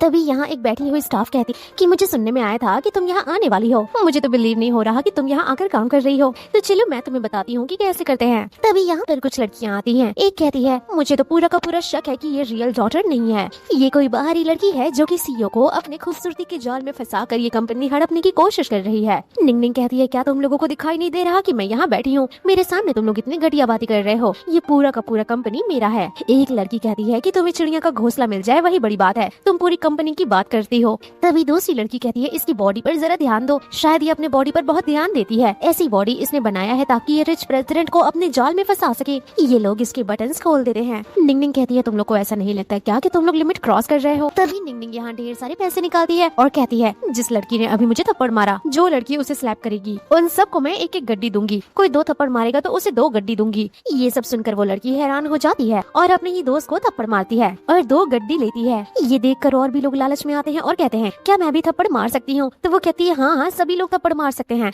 मैं सभी लोगों के लिए गड्डी लाई हूँ। तभी दूसरी तरफ निंगनिंग की वो दोस्त जो ऑफिस में उसकी मदद कर रही थी, बॉस को आकर बता देती है कि ऑफिस की लड़कियां निंगनिंग को बुली कर रही हैं। मिस्टर फू इमेजिन करते हैं बेचारी निंगनिंग को सभी लोग घेर कर मार रहे होंगे, लेकिन दूसरी तरफ हम देखते हैं कि यहाँ निंगनिंग बहुत ही चंट है, पैसे देकर अपने बुलीज को थप्पड़ मरवा रही होती है। जिसके बाद मिस्टर फू यानली यहाँ आ जाते हैं। फू यानली को देखकर निंगनिंग कहती है सभी लोगों ने मुझे बुली किया, मुझे परेशान किया, मेरे पैरों में चोट लग गई। वो लड़की मिस्टर फू का पैर पकड़ लेती है और कहती है प्लीज मेरी जान बचा लीजिए। मिस्टर फू उसे छोड़ देते हैं। निंग निंग कहती है देखिए मेरे पैरों में चोट लग गई है, मेरे नी में बहुत ज्यादा दर्द हो रहा है। मिस्टर फू कहते हैं कल रात हम लोग बहुत भयंकर रोमांस कर रहे थे, इसी वजह से तुम्हारे नी में दर्द हो रहा है। ये सुनकर लड़कियाँ यहाँ हैरान हो जाती हैं। मिस्टर फू सभी लड़कियों को कहते हैं कि तुम लोगों की हिम्मत कैसे हुई इस लड़की के साथ पंगे लेने की। वो उन लड़कियों को कंपनी से बैन करने के लिए बोलते हैं और अपनी वाइफ को यहाँ से लेकर जाने लगते हैं। जिसके बाद मिस्टर फू कहते हैं निंग निंग तुम अपनी आइडेंटिटी जानती हो ना कि तुम रिच लेडी हो, फिर भी कंपनी में लोग तुम्हें बुली कर लेते हैं। कहती है मैं कहाँ बुली हुई हूँ, क्या तुमने उस लड़की का शक्ल नहीं देखा, वो इतनी थप्पड़ खाई कि उसका चेहरा सूज गया। मिस्टर फू कहते हैं देखो तुम्हारा हर एक एक्शन रिच फैमिली को दर्शाता है, कोई भी प्रॉब्लम हो तो तुम मुझे कांटेक्ट करोगी। मैं नहीं चाहता कि कोई तुम्हारे बारे में ये सोचे कि तुम्हें पैसों का घमंड है। ये कहती है तुम बहुत ही गंदे इंसान हो, मैं वहाँ पर बुली हो रही थी, मैंने अपने लिए स्टैंड लिया, लेकिन तुम तो मुझे ही डांट रहे हो, तुम्हें मेरी बिल्कुल भी चिंता नहीं है, तुम सिर्फ मुझे डांटते हो। ये सब सुनकर मिस्टर फू यहाँ से चले जाते हैं। निंग निंग फोन में उसकी फोटो देखकर कहती है कि अगर तुम शू वान वान के साथ नहीं होते तो कंपनी की लड़कियाँ मुझे बुली नहीं करती, मुझे बुली किया गया सिर्फ तुम्हारी वजह से और तुम भी मुझे बुली कर रहे हो। खैर तभी यहाँ पर फूशी आ जाता है, कहता है तुम यहाँ क्या कर रही हो, तुम थोड़ी परेशान लग रही हो। तो ये कहती है तुम यहाँ क्या कर रहे हो, मैं अपने हस्बैंड का इंतजार कर रही थी, जाओ यहाँ से। कहता है रुको रुको इतना गुस्सा मत करो, मुझे पता चला कि तुम्हारे पैरों में चोट लगी है, इसीलिए मैं तुम्हारे लिए मेडिसिन लेकर आया हूँ। ये इसके पैरों में दवा लगाने लगता है। तभी मिस्टर फू यान ली आते हैं, ऐसा होते हुए देख लेते हैं। यहाँ फूशी निंग निंग से कहता है कि अगर देखा जाए तो फू यानली अच्छा इंसान है, लेकिन अगर तुम उसके साथ रहोगी तो हमेशा ऐसे ही सफर करती रहोगी। कहती है तुम सच कह रहे हो, मुझे तो तुम्हारे जैसा कोई जेंटल लड़का मिलना चाहिए। तभी मिस्टर फू यहाँ आते हैं और अपनी वाइफ को गोद उठाकर यहाँ से ले जाते हैं। जिसके बाद निंग निंग फू यानली से कहती है कि तुम मुझे समझते क्या हो, तुम वापस क्यों आए, तुम मेरी जिंदगी को कंट्रोल नहीं कर सकते, मैं किसी से भी बात करूँ कुछ भी करूँ। ये मनी मन में सोचती है मैं तो भूल ही गई थी, इससे मेरे बारे में क्यों फर्क पड़ेगा, ये मुझे इतने पैसे जो दे रहा है इसके लिए मैं सिर्फ एक हायर की हुई एक्टर हूँ। मिस्टर फू मनी मन में सोचते हैं कि ये रोने क्यों लगी, क्या इसे फूशिंग्यू इतना ज्यादा पसंद आ गया, मैं इसे फूशिंग्यू से बात करने से मना कर रहा हूँ तो क्या ये सैड होकर रो रही है। जिसके बाद वो इसके पैरों में दवा लगाने लगते हैं और ये कहते हुए जाते हैं कि मेरा वो मतलब नहीं था, मैं तुम्हें कोई यूज नहीं कर रहा और मैं तुम्हें स्कोल्ड भी नहीं कर रहा। ऐसा कहकर वो चले जाते हैं। ये सोचती है क्या उसने मुझसे माफी मांगी है। वेल जब ये दोबारा अपने ऑफिस में आती है सारी लड़कियां कहती है मैडम बैठिए बैठिए, ये रहा आपका चेयर। निंग निंग की दोस्त कहती है पता है तुम्हारी वजह से कंपनी में यहाँ पर सारी लड़कियां मेरी बहुत रिस्पेक्ट कर रही हैं, फ्यूचर में कोई मुझे परेशान नहीं करेगा, और जो वो पैसे थे वो सारी लड़कियों ने ले लिए, आपस में बांट लिए। वैसे वाइस प्रेसिडेंट ने मुझे कहा है कि मैं आपको बता दूं कि कल एक सोशल इवेंट है तो आपको वहाँ जाना है। कहती है नहीं मैं नहीं जाऊंगी, लेकिन फिर इसे समझ आता है कि इसे तो जाना पड़ेगा और ये जाने के लिए तैयार हो जाती है। जिसके बाद ये शॉपिंग करने के लिए आती है और यहाँ पर वो सवाल करती है कि आजकल तुम्हारा मुंह काफी उतरा उतरा है, क्या तुम्हारा फू यानली से लड़ाई हुआ है। तो ये कहती है नहीं फू यानली से लड़ाई नहीं हुआ, लेकिन मुझे कंपनी में बुली किया गया था। जिसके बाद से वो मेरे साथ बहुत ही वियर्ड बिहेव कर रहा है, और तो और जब मैं किसी और लड़के से बात करती हूँ तो उसे इतना चिंता क्यों होती है। तो ये लड़की कहती है कहीं तुम्हें उनसे प्यार तो नहीं हो गया, क्योंकि मैंने तुम्हें हमेशा नोटिस किया है जब तुम लुयू के साथ थी तो तुम्हें इतना मूड स्विंग नहीं आता था, तुम हमेशा चिल रहती थी। कहती है नहीं नहीं आखिर मुझे उस खड़ूस से कैसे प्यार हो सकता है, हम दोनों की दुनिया बहुत ही अलग है। कहती है नहीं नहीं तुम दोनों की दुनिया अलग नहीं है, एक बार ध्यान से सोचो जरा। जिसके बाद ये इवेंट में आती है, गुस्सा होती है तो दोस्त कहती है नहीं नहीं आज गुस्सा मत हो, बॉस को 100 बिलियन का ऑर्डर मिला है, आज यहाँ पर गुस्से में हम लोग कुछ भी हैंडल नहीं कर सकते, समझदारी दिखानी होगी। निंग निंग को देखकर मिस्टर फू मनी मन में सोच रहे होते हैं कि इस लड़की से तो मैंने माफी मांग लिया था, क्या लड़कियों को मनाना इतना कठिन होता है, अभी तक इसका मुंह फूला हुआ है। हम यहाँ मिस्टर कियान प्रेसिडेंट को देखते हैं, वो कहते हैं कि हमें कुछ दिन पहले ही पता चला कि रिच गर्ल मिल चुकी है, तुम्हें देखकर तो सच में लग रहा है कि तुम ओल्ड मैन से काफी मिलती जुलती हो। मिस्टर कियान यहाँ कहते हैं कि वेल मेरे पास जो प्रोजेक्ट है मैं किसी और के साथ शेयर नहीं करना चाहता, सिर्फ और सिर्फ वो यानली से शेयर करना चाहता हूँ। मिस्टर कियान बेंचिंग और फिनिश की लैंड पर कॉमर्शियल हब बनाना चाहते हैं, और फू यानली भी निंग निंग की वजह से ऑर्फनेज को नहीं तोड़ा, इसी वजह से ये डील फू यानली को मिल जाती है और डील फाइनल हो जाती है।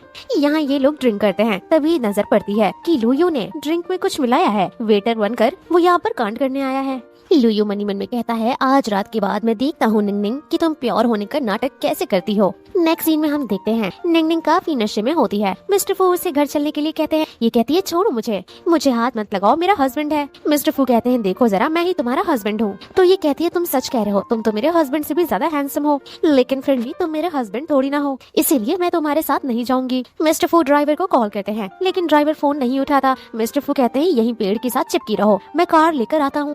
लेकिन तभी नेक्स्ट सीन में हम देखते हैं कि यहाँ तो लुयू आ जाता है। कहता है बेबी मैं तुम्हारा हस्बैंड हूँ, चलो घर चलते हैं। वो उसे घर ले जाता है। यहाँ वान वान होती है। कहती है देखो इस बार मैंने तुम्हें बहुत पैसे दिए हैं, अगर तुमने इस बार इस लड़की की घटिया तस्वीर नहीं निकाले तो समझ लेना। जिसके बाद हम देखते हैं लुयू कहता है कि इस बार तो तुम्हारी खैर नहीं, इसके बाद तुम और मैं साथ में खुशी खुशी अमीरों वाली जिंदगी जिएंगे। यहाँ पर इसने कैमरा लगाए होते हैं। लुयू कहता है कि इस हादसे के बाद तो तुम्हारा डिवोर्स ही हो जाएगा। दूसरी तरफ मिस्टर फू परेशान हो रहे होते हैं, न कॉल मैसेज कुछ भी नहीं लगता और सही समय पर वो यहाँ आ जाते हैं और लुयू को पीटते हैं। लुयू कहता है ये लड़की मेरी गर्लफ्रेंड है। तभी यहाँ पुलिस आ जाती है और कहती है आपको गिरफ्तार किया जाता है जबरदस्ती करने के जुर्म में। नेक्स्ट सीन में मिस्टर फू यानली निंग निंग को उठाने की कोशिश करते हैं। वो कहती है मुझे परेशान मत करो, मेरे सर में दर्द हो रहा है। ये कहती है रुको रुको, तुम्हारा चेहरा फू यानली से काफी ज्यादा मिलता जुलता है। ये कहती है क्या तुम्हारी बॉडी है, क्योंकि मुझे बॉडी वाले लड़के काफी पसंद हैं।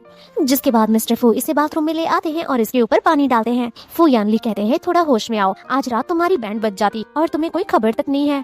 खैर तभी नेक्स्ट सीन में हम देखते हैं ऑफिस में लड़कियां कहती हैं निंग निंग तुम तो कमाल की हो, इतने बड़ी डील में तुम गई, बात की, सब चीज डन की, तुम बहुत ही टैलेंटेड हो।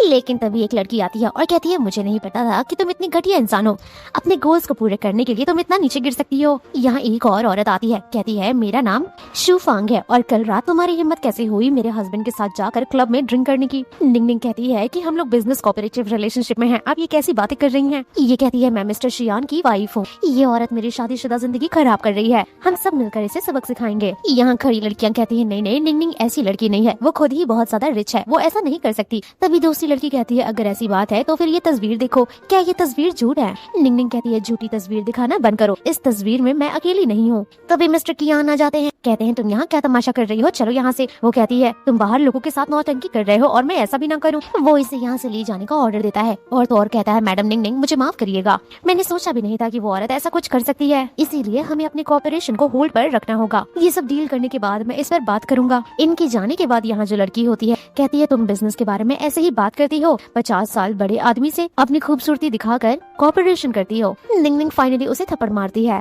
कहती है मिस शू अगर आपको र्यूमर्स फैलाने में इतना मजा आता है तो क्या अगर मैं पुलिस बुला दूं तो आपको बुरा नहीं लगेगा। शू कहती है निंग निंग मुझ पर हाथ उठाने की तुम्हारी हिम्मत कैसे हुई। तो निंग निंग कहती है सिर्फ हाथ उठाने की हिम्मत हुई है, शुक्र मनाओ कि अभी तक मैंने कोई एक्शन नहीं लिया है, अगर फ्यूचर में मेरे बारे में कोई घटिया इन्फॉर्मेशन इंटरनेट पर दिखी तो सारा ब्लेम मैं तुम पर लगवा दूंगी। ये सब सुनकर वो यहाँ से चली जाती है। इसके बाद ये अपनी बेस्ट फ्रेंड शियांग को कॉल करती है और कहती है मुझे तुम्हारी हेल्प चाहिए, बदले में मैं तुम्हें 1 मिलियन दूंगी। तभी दूसरी तरफ असिस्टेंट आता है, मिस्टर फू से कहता है, उनकी बातें सुनकर ये कहता है क्या मिस्टर शियान यहाँ आए थे, अपनी वाइफ को भेजकर मेरी बीवी को मिस्ट्रेस बुलवाया और उन्होंने पब्लिकली अनाउंस कर दिया कि कॉर्पोरेशन टेम्परेरी सस्पेंड करते हैं एंड शायद अब आपको प्रोजेक्ट नहीं मिल पाएगा। मिस्टर फू कहते हैं ये सब छोड़ो, कॉर्पोरेशन सेकंड आता है, मेरे वजह से वैसे भी वो लड़की बहुत परेशान हो रही है और रो रही थी, उसे जाकर मुझे मनाना होगा। मिस्टर फू इसे काम करता हुआ देखते हैं, सोचते हैं शायद इतना सुनने के बाद बेचारी मोटिवेशन में आकर काम कर रही है, बेचारी बहुत ही स्ट्रॉन्ग है। लेकिन वो यहाँ देखते हैं कि वो तो के ड्रामा देख रही होती है। निंग निंग कहती है माफ करिएगा, मेरे कंप्यूटर में वायरस घुस गया है, बार बार ड्रामा चालू हो जाता है। मिस्टर फू कहते हैं ये लो, ये तुम्हारा डिलीशियस केक। ये हैरान होती है, कहती है इस दुकान से आप मेरे लिए केक लाए, जब मुझे यहाँ से केक लेना होता था तो मैं 3-3 घंटे इंतजार करती थी। मिस्टर फू आपको कैसे पता कि मुझे ये खाना था। खैर तभी नेक्स्ट सीन में हम देखते हैं मिस्टर फू सभी के सामने निंग निंग से कह रहे होते हैं तुम्हारी गलती की वजह से तुम्हें पता है कितना बड़ा कॉर्पोरेशन में नुकसान हुआ है। ये कहती है हस्बैंड मुझे नहीं पता था, मैंने जानबूझकर नहीं किया है। यहाँ कुछ लोग तो ये भी कहते हैं कि तुम भले ही रिच डॉटर हो लेकिन तुम्हें कोई काम नहीं करने आता, इससे अच्छा होगा कि तुम जहाँ से आई हो वहीं चली जाओ और क्लीनर का काम करो। मिस्टर फू कहते हैं ये रहा डिवोर्स एग्रीमेंट और ये रहा 1 मिलियन, चलो हम डिवोर्स करते हैं। कहती है मुझे तो लगता था कि तुम मुझे पसंद करने लगे हो, मुझे नहीं पता था कि एक छोटे से र्यूमर की वजह से तुम मुझसे इतना ज्यादा गुस्सा हो जाओगे, चलो ठीक है हम लोग डिवोर्स कर लेते हैं। यहाँ दूसरा स्टाफ कहता है हाँ सर आप बिल्कुल सही कह रहे हैं, इस लड़की को यहाँ से भगाइए और बोलिए जाकर क्लीनर के तौर पर काम करे। एंड देन वो भी डिवोर्स पेपर पर साइन कर देती है। तभी मिस्टर फू किन यू खड़े होते हैं, कहते हैं तुम लोगों ने तो अपनी लिमिट ही क्रॉस कर दी। वो फू यानली से कहता है कि अभी तक सच्चाई का पता नहीं चला है, क्या तुम्हें इतना ज्यादा शौक चढ़ा है निंग निंग पे सारा इल्जाम लगाने का। मैं ये बात प्रूफ करके रहूंगा कि इसका उनके साथ कोई अफेयर नहीं है और ये कोई मिस्ट्रेस नहीं है। दूसरी तरफ ये स्टाफ से कहता है प्रूफ कलेक्ट करने के लिए। तो ये लड़की कहती है क्या तुम पागल हो गए हो, उस क्लीनर को तुम इतना ज्यादा सपोर्ट क्यों कर रहे हो। ये इसे समझाता है देखो उन दोनों का डिवोर्स हो रहा है, तुम्हें समझने की कोशिश करनी होगी कि हमारे पास बहुत ही अच्छा चांस अगर मैं उस लड़की को अभी सपोर्ट करता हूँ तो फ्यूचर में वो मुझे सपोर्ट करेगी, और वो लड़की रिच डॉटर है, उसकी वजह से हम लोग पावर में आ सकते हैं। तो ये बोलती है तुमने मुझसे वादा किया था कि पावर में आने के बाद तुम मुझसे शादी करोगे। तो ये कहता है पहले मैं उस लड़की को सपोर्ट करके पावर में तो आऊँ, तब ना तुम्हें सपोर्ट करूंगा, जिसके बाद ये फूजी ग्रुप हम दोनों का हो जाएगा। कहीं तुम्हें ऐसा तो नहीं लग रहा ना कि मैं तुमसे शादी नहीं करूंगा? कहती है नहीं नहीं, मुझे पता है तुम मुझसे प्यार करते हो। कहता है ठीक है, तो फिर सारे एविडेंस को कलेक्ट करो। ये इसे गोद में बैठा कर कहता है कि तुम मुझ पर ट्रस्ट करो, एंड ऐसा कहकर उसे किस करता है। इन लोगों की सारी कन्वर्सेशन निंग निंग रिकॉर्ड कर लेती है। नेक्स्ट मीटिंग में फूशिन कहता है सभी लोग ने तो देख लिया होगा ना, कियांग जोंग ने हमें बताया है कि वो वापस आने वाला है और फूजी ग्रुप का शेयर्स अचानक से ऊपर बढ़ने वाला है। यहाँ ये कहता है कि इतने दिनों में मैंने ये पता लगाया कि वो जो औरत मिस्टर कियान की वाइफ होने का दावा कर रही थी और कह रही थी कि निंग निंग और मिस्टर कियान का अफेयर है, मैंने प्रूफ कर दिया कि वो लड़की कोई वाइफ नहीं है, उसे पैसे दिए गए थे निंग निंग पर झूठा इल्जाम लगाने के। इस पर्सन को हमने पकड़ लिया है। निंग निंग कहती है थैंक यू सो मच, अगर तुम नहीं होते तो न जाने मैं क्या करती। वो मिस्टर फूसी कहता है वाइस प्रेसिडेंट क्या आप कुछ बोलना चाहेंगे? आप उसे बहुत ही गलत समझ रहे थे, उसे नीचा दिखा रहे थे, और तो और आपने उसे डिवोर्स भी दे दिया। तो चलिए अपना वादा पूरा करिए और फूजी ग्रुप रिटर्न करिए। ये सब कुछ निंग निंग डिजर्व करती है। तो दूसरा स्टाफ कहता है हाँ मिस्टर गू, आपने वादा किया था कि अगर ये प्रूफ हो जाता है तो आप ये सब कुछ निंग निंग के नाम पर कर देंगे, तो अपना वादा पूरा करिए। कहता है हाँ हाँ मैं अपना वादा पूरा करूंगा, लेकिन उससे पहले मैं कुछ दिखाना चाहता हूँ। एंड देन वो टीवी पर चलाता है कि मिस्टर फूशिन यू लड़की के साथ मिलकर प्लान बनाते हैं कि निंग निंग को अपने जाल में फंसाना है। वो मुझे अपना सेवियर समझेगी, उसके हाथ में कंपनी होगी, मुझसे शादी करेगी, मेरी पार्टनर बन जाएगी, एंड देन वो कंपनी हमारे हाथ लग जाएगी और फिर मैं तुमसे शादी कर लूंगा। ये देखकर सारे स्टाफ हैरान हो जाते हैं कि ये तो मिस्टर फूशिन यू है। तभी पुलिस आते हैं, कहते हैं वाइस सिंह यू कौन है? पुलिस वाले इसे उठाकर ले जाते हैं, ये कहते हुए कि ये कंपनी के लिए बहुत कुछ करने के लिए तैयार है, लोगों के रूमर्स फैलाना, लोगों को फेक ब्लेम में फंसाना, और पुलिस यहाँ से ले जाती है। फूशिन यू चिल्लाते हुए जाता है कि देखना वो तुम्हारे साथ बहुत ही बुरा करेगा, तुम बहुत ही गलत इंसान के साथ हो, वो तुमसे प्यार नहीं करता है। यहाँ ये लड़की की तो हालत ही खराब हो जाती है। ये सोचती है कि हम इन दोनों को अलग करने के चक्कर में थे, लेकिन ये दोनों प्लान करके हम ही लोगों को फंसा दिए। ये लड़की काफी गुस्से में खड़ी होती है और कहती है मुझे नहीं पता था कि इस लड़की को तुम इतना ज्यादा मानते हो, एक क्लीनर ही तुम डिजर्व करते हो, तुम देखना जिंदगी भर पछताओगे। निंग निंग कहती है कोई भी काम छोटा या बड़ा नहीं होता। ये लड़की कहती है चुप रहो, मेरे सामने अब नाटक करना बंद करो, मैंने तुम्हारे बायोलॉजिकल पेरेंट्स को ढूंढ लिया है। एंड वो बायोलॉजिकल पेरेंट्स की फोटो दिखाती है। फ्लैशबैक में दिखाया जाता है कि फू यानली का असिस्टेंट आकर बताता है कि ये लड़की कोई और नहीं बल्कि ये लड़की सच में रिच डॉटर है। ये देखिए रिजल्ट में साफ साफ लिखा हुआ है कि 99.9% रिजल्ट एंड डीएनए मैच करता है। ये सुनकर मिस्टर फू काफी ज्यादा खुश होते हैं और कहते हैं क्या सच में वो लड़की रिच डॉटर है और मास्टर का खून है।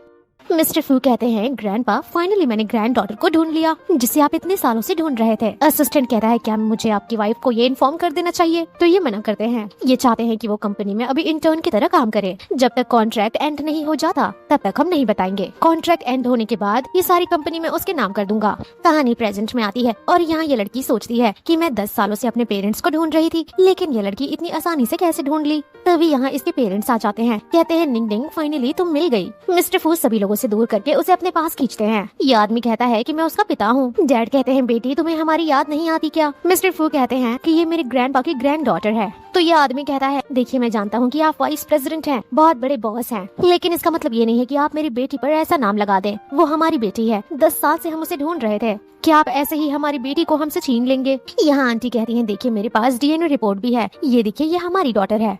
क्या हुआ अगर आप इतने पावरफुल हैं, आप मुझसे हमारी औलाद नहीं छीन सकते? ये औरत कहती है मैं बहुत ही मजबूर हूँ, ये अमीर लोग कुछ भी कर सकते हैं, प्लीज मेरी मदद करिए, नहीं तो मेरी बेटी ऐसे ही मुझसे दूर हो जाएगी। यहाँ रिपोर्टर सवाल करते हैं कि मैडम आपके बायोलॉजिकल पेरेंट्स बहुत ही गरीब हैं, क्या आप उन्हें एक्सेप्ट करेंगी? सिक्योरिटी आते हैं इन लोगों को बाहर निकालते हैं। ये लड़की जाते जाते कहती है कि देखती हूँ तुम कितने दिन तक बचती हो। मिस्टर फू इसे समझाते हैं कि तुम्हें चिंता करने की कोई जरूरत नहीं है, वो लोग फेक पेरेंट्स हैं। ये कहती है नहीं नहीं वो लोग मेरी तरह दिख रहे हैं, हम लोगों में बहुत सिमिलैरिटीज हैं, मुझे ऐसा लग रहा है मेरे रियल पेरेंट्स हैं, बताइए अब मैं क्या करूं? मिस्टर फू मन में सोचते हैं अगर मैं इसे अभी बताऊंगा तो ये बिलीव नहीं करेगी, इसे बाद में बताऊंगा। दूसरी तरफ इन अंकल आंटी को हम देखते हैं जो कि यहाँ पर भीड़ इकट्ठा करते हैं, कहते हैं देखिए देखिए इतनी बड़ी कंपनी होने का, इतना पैसा होने का ये लोग गलत फायदा उठाते हैं, दूसरी की लड़कियों को ले जाकर पैसे देकर उन्हें छीन लेते हैं। तभी निंग निंग बाहर आती है। यहाँ पेरेंट्स कहते हैं तुम्हारी हिम्मत कैसे हुई हमसे छुपने की? वो इस पर हाथ उठाने की कोशिश करते हैं, तभी मिस्टर फू यहाँ आ जाते हैं। मिस्टर फू का असिस्टेंट बताता है कि वान वान ने इन लोगों को भेजा है। यहाँ इसका डैड तो चिल्ला चिल्ला कर नाटक करता है कि ये मेरी बेटी है, मेरी बेटी मुझे वापस करो, ये लोग मुझे मारना चाहते हैं, आप लोग रिकॉर्ड करिए, न्यूज पर डालिए, इसकी सच्चाई दिखाइए। यहाँ रिपोर्टर्स कहते हैं कि इस न्यूज के बाद तो फू फैमिली का करियर खत्म।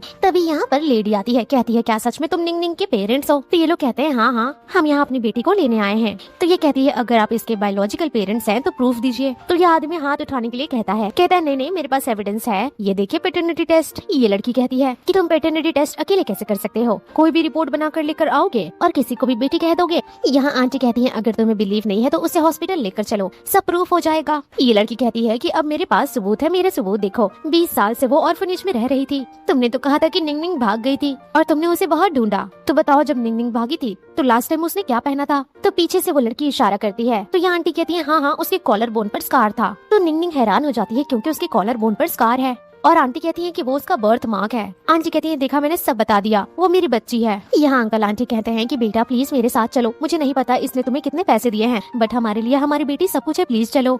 यहाँ निंग निंग को कुछ समझ नहीं आता, वो सोचती है शायद ये मेरे सच में पेरेंट्स हैं। वो कुछ कहने वाली होती है लेकिन चुप हो जाती है, फिर कहती है कि अगर मैं आप लोगों की बच्ची हूँ तो आपने 20 साल पहले क्यों नहीं ढूंढा, आप लोग अभी क्यों ढूंढने आ रहे हो? आंटी कहती है बेटा पहले कोई सबूत नहीं था कि तुम कहाँ हो, अब जबकि तुम फेमस हो गई तो तुम्हारा पता लगाना आसान था। तभी यहाँ पर इसकी दोस्त कहती है कि बस करो, तुम लोगों की एक्टिंग हो गई, और ये सबूत दिखाती है कि ये देखिए ये अंकल आंटी दोनों एक्टर हैं। तो अंकल आंटी कहते हैं कि वो हमारा पार्ट टाइम जॉब है और अगर हम अपना बच्चा ढूंढ रहे हैं तो उसमें क्या प्रॉब्लम है? तो ये लड़की कहती है कि शायद आप दोनों ये बात भूल गए, मेरी बेस्टी के पास सुपर पावर है, उसने एजेंट ढूंढा है आप दोनों के लिए, तब वो आएगा और हमें आपके बारे में बताएगा।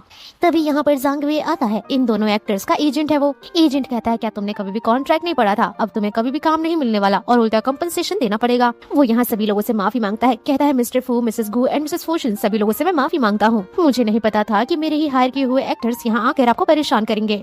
वो यहाँ सभी के सामने इन्हें डांटता है कि दोनों पैसों के लिए इतने लालची हो कि तुम मिस फू को फंसा रहे हो। मिस्टर फूलिन कहते हैं कि अब जबकि यहाँ इतने रिपोर्टर्स आ गए हैं तो मैं आप सभी को कुछ बताना चाहता हूँ। जब से निंग निंग घर वापस आई है तब से इसकी लाइफ के बारे में बहुत सारे र्यूमर्स फैल रहे हैं कि ये पहले क्या करती है, अभी क्या है, और कुछ न कुछ मुझे ऐसे र्यूमर्स नहीं सुनने हैं। और ये रहा रिजल्ट जो कि प्रोफेशनल अपैरेजल एजेंसी ने दिया है। अगर आपको विश्वास नहीं है तो आप पुलिस को कॉल कर सकते हैं, पुलिस आपको खुद बताएगा कि मैंने एजेंसी में पैसे दिए हैं या नहीं दिए हैं। और तो और जितने लोग भी इस लड़की के खिलाफ र्यूमर्स फैला रहे हैं उन सभी के खिलाफ मैं इन्वेस्टिगेशन करवाऊंगा। बेस्टी ताली बजाती है। ये दोनों लोग माफी मांगने लग जाते हैं कि सर हमें माफ कर दीजिए, हम मानते हैं कि हमारी गलती थी, प्लीज इस बार हमें जाने दीजिए, हम लोग ये सब पैसों के लिए कर रहे थे। तभी आंटी बता देती हैं आपके पीछे वो आसमानी शर्ट में जो लड़की खड़ी है उसने ही ये सब करवाया है, उसने ही हमें पैसे दिए थे ये सब एक्टिंग करने के लिए। जिसके बाद मिस सू यहाँ से भाग जाती है। यहाँ रिपोर्टर्स कहते हैं इन लोगों ने हमें बुलाया और हमारा इतना टाइम वेस्ट किया और कोई अच्छी न्यूज भी नहीं दी। मिस सू भी अरेस्ट हो गई। रिपोर्टर कहता है प्लीज सू वन को अरेस्ट मत कीजिए, उसने हमारे पैसे नहीं दिए हैं। दूसरी तरफ बेस्टी कहती है कि निंग निंग अब डरने की कोई जरूरत नहीं है, हम लोग दोबारा ऑर्फनेज नहीं जाएंगे, और वैसे भी वो तुम्हारे बायोलॉजिकल पेरेंट्स कैसे हो सकते हैं, वो बिल्कुल भी तुम्हारे से मैच नहीं करते। ये कहती है मैं ठीक हूँ, बस मैं थोड़ा थक गई हूँ। दोस्त कहती है क्या हुआ, तुम इतनी उदास क्यों हो गई हो? खैर नेक्स्ट सीन में हम देखते हैं कि मिस्टर फू इससे पूछते हैं कि फ्यूचर में यानी कि शुरुआत में तुम्हारे साथ क्या हुआ था, क्या तुम बता सकती हो? ये कहती है देखिए हमारा कॉन्ट्रैक्ट एंड होने वाला है एंड जल्द से जल्द अच्छा होगा अगर हमारा कॉन्ट्रैक्ट खत्म हो जाए। मिस्टर फू कहते हैं देखो तुम्हारे मन में क्या है बोलो। ये कहती है भले ही आज सुबह जो लोग आकर मेरे पेरेंट्स बनने का नाटक कर रहे थे वो मेरे पेरेंट्स नहीं है, लेकिन अगर देखा जाए तो मेरे पेरेंट्स सच में मुझे ढूंढ रहे होंगे, लेकिन अभी तक मैं उन्हें मिल नहीं पाई। मिस्टर फुयानली सोचते हैं क्या मुझे इसे सच बता देना चाहिए? नहीं ये सही टाइम नहीं है, शायद ये वो सच को एक्सेप्ट नहीं कर पाएगी। मैं कॉन्ट्रैक्ट एक्सपायर होने के बाद इसे बताऊंगा एंड सबको अनाउंस करूंगा। मिस्टर फू कहते हैं वेल तुम्हारे लिए मैं एक हेल्प तो कर ही सकता हूँ कि मैं तुम्हारी हेल्प कर सकता हूँ तुम्हारे पेरेंट्स को ढूंढने में, तो मैं अभी ये शुरुआत करता हूँ। ये खुश होती है क्या सच में आप मेरी हेल्प करना चाहते हैं? तो ये गाल पकड़ के कहते हैं हाँ क्यूटी सच में। वेल दूसरी तरफ हम देखते हैं शू वान एक गुंडे के पास आती है। ये गुंडा कहता है क्या तुम पागल हो गई हो, तुम चाहती हो मैं मिस्टर फू और उस लड़की को यहाँ लेकर आऊँ, इतने अमीर इंसान को? ये कहती है देखो तुम जितने पैसे मांगोगे मैं उतने देने के लिए तैयार हूँ। ये अपने टीम वालों से डिस्कस करता है और 50 मिलियन मांगता है एंड उसके बाद तुम्हें हमारे लिए टिकट भी बनवाना होगा ताकि हम अब्रॉड निकल सके। कहती है क्या सच में तुम पागल हो गए हो, 50 मिलियन इतना ज्यादा छोटा मोटा अमाउंट नहीं है ये। तो ये बंदा कहता है कि मुझे छोड़कर इस पूरे शहर में ये काम करने के लिए कोई तैयार नहीं होगा, अगर तुम 100 मिलियन दे दोगी तो भी, मैं तो फिर भी 50 मिलियन में राजी हो गया, अब तुम सोच लो।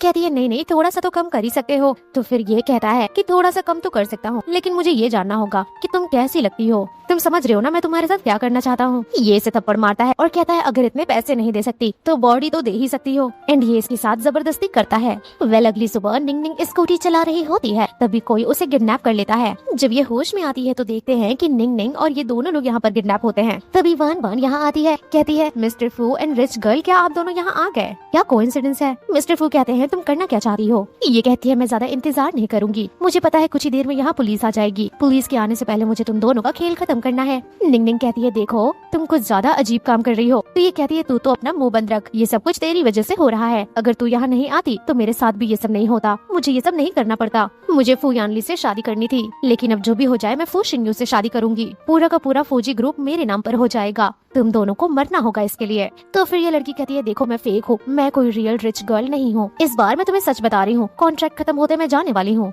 ये सब सुनने के बाद वो फू यानली से कहती है ये अच्छा तो तुम मुझे झूठ बोल रहे थे इतने टाइम तक। ये कहती है सोचो जरा अगर फौजी ग्रुप में ये बात पता चलेगी तो क्या होगा तुम दोनों के साथ। शिया कहती है देखो मैं तुम्हें एक और चांस देती हूँ, हम दोनों शादी कर लेंगे और अगर तुम्हें मुझसे शादी नहीं करनी तो रॉक पेपर सिजर खेलते हैं, जो जीता वो बच जाएगा एंड जो हारा उसे मरना पड़ेगा। और यहाँ निंग निंग हार जाती है। शिया कहती है कितनी अच्छी बात है, मेरे हाथों से ये लड़की मरेगी। वो निंग निंग को मारती है, लेकिन मिस्टर फू आगे आ जाते हैं। इतने देर से बैठकर वो अपनी रस्सी खोल रहे थे और ये चोट मिस्टर फू को लग जाती है। वो शिया के पेट पर लात मारते हैं जिससे वो गिर जाती है। निंग निंग कहती है तुम्हारे हाथ से बहुत खून आ रहा है। शिया फिर से चाकू लेकर आगे बढ़ती है, ये चाकू निंग निंग को लग जाता है। मिस्टर फू दोबारा उसे मारते हैं, निंग निंग बेहोश हो जाती है। मिस्टर फू इसे तुरंत हॉस्पिटल लेकर जाते हैं। नेक्स्ट सीन में हम हॉस्पिटल का सीन देखते हैं। मिस्टर फू कहते हैं निंग निंग कैसी है? तो डॉक्टर कहते हैं कि जहाँ उसे चाकू लगा है वो राइट किडनी वाली जगह है, जल्द से जल्द हमें उसके लिए सुटेबल किडनी ढूंढना पड़ेगा, अदरवाइज हम शायद। तो डॉक्टर को मिस्टर फू कहता है ऐसा बोलने की जरूरत नहीं है, हमारे पास बहुत पैसे हैं, मैं कुछ भी कर सकता हूँ, कुछ भी ला सकता हूँ।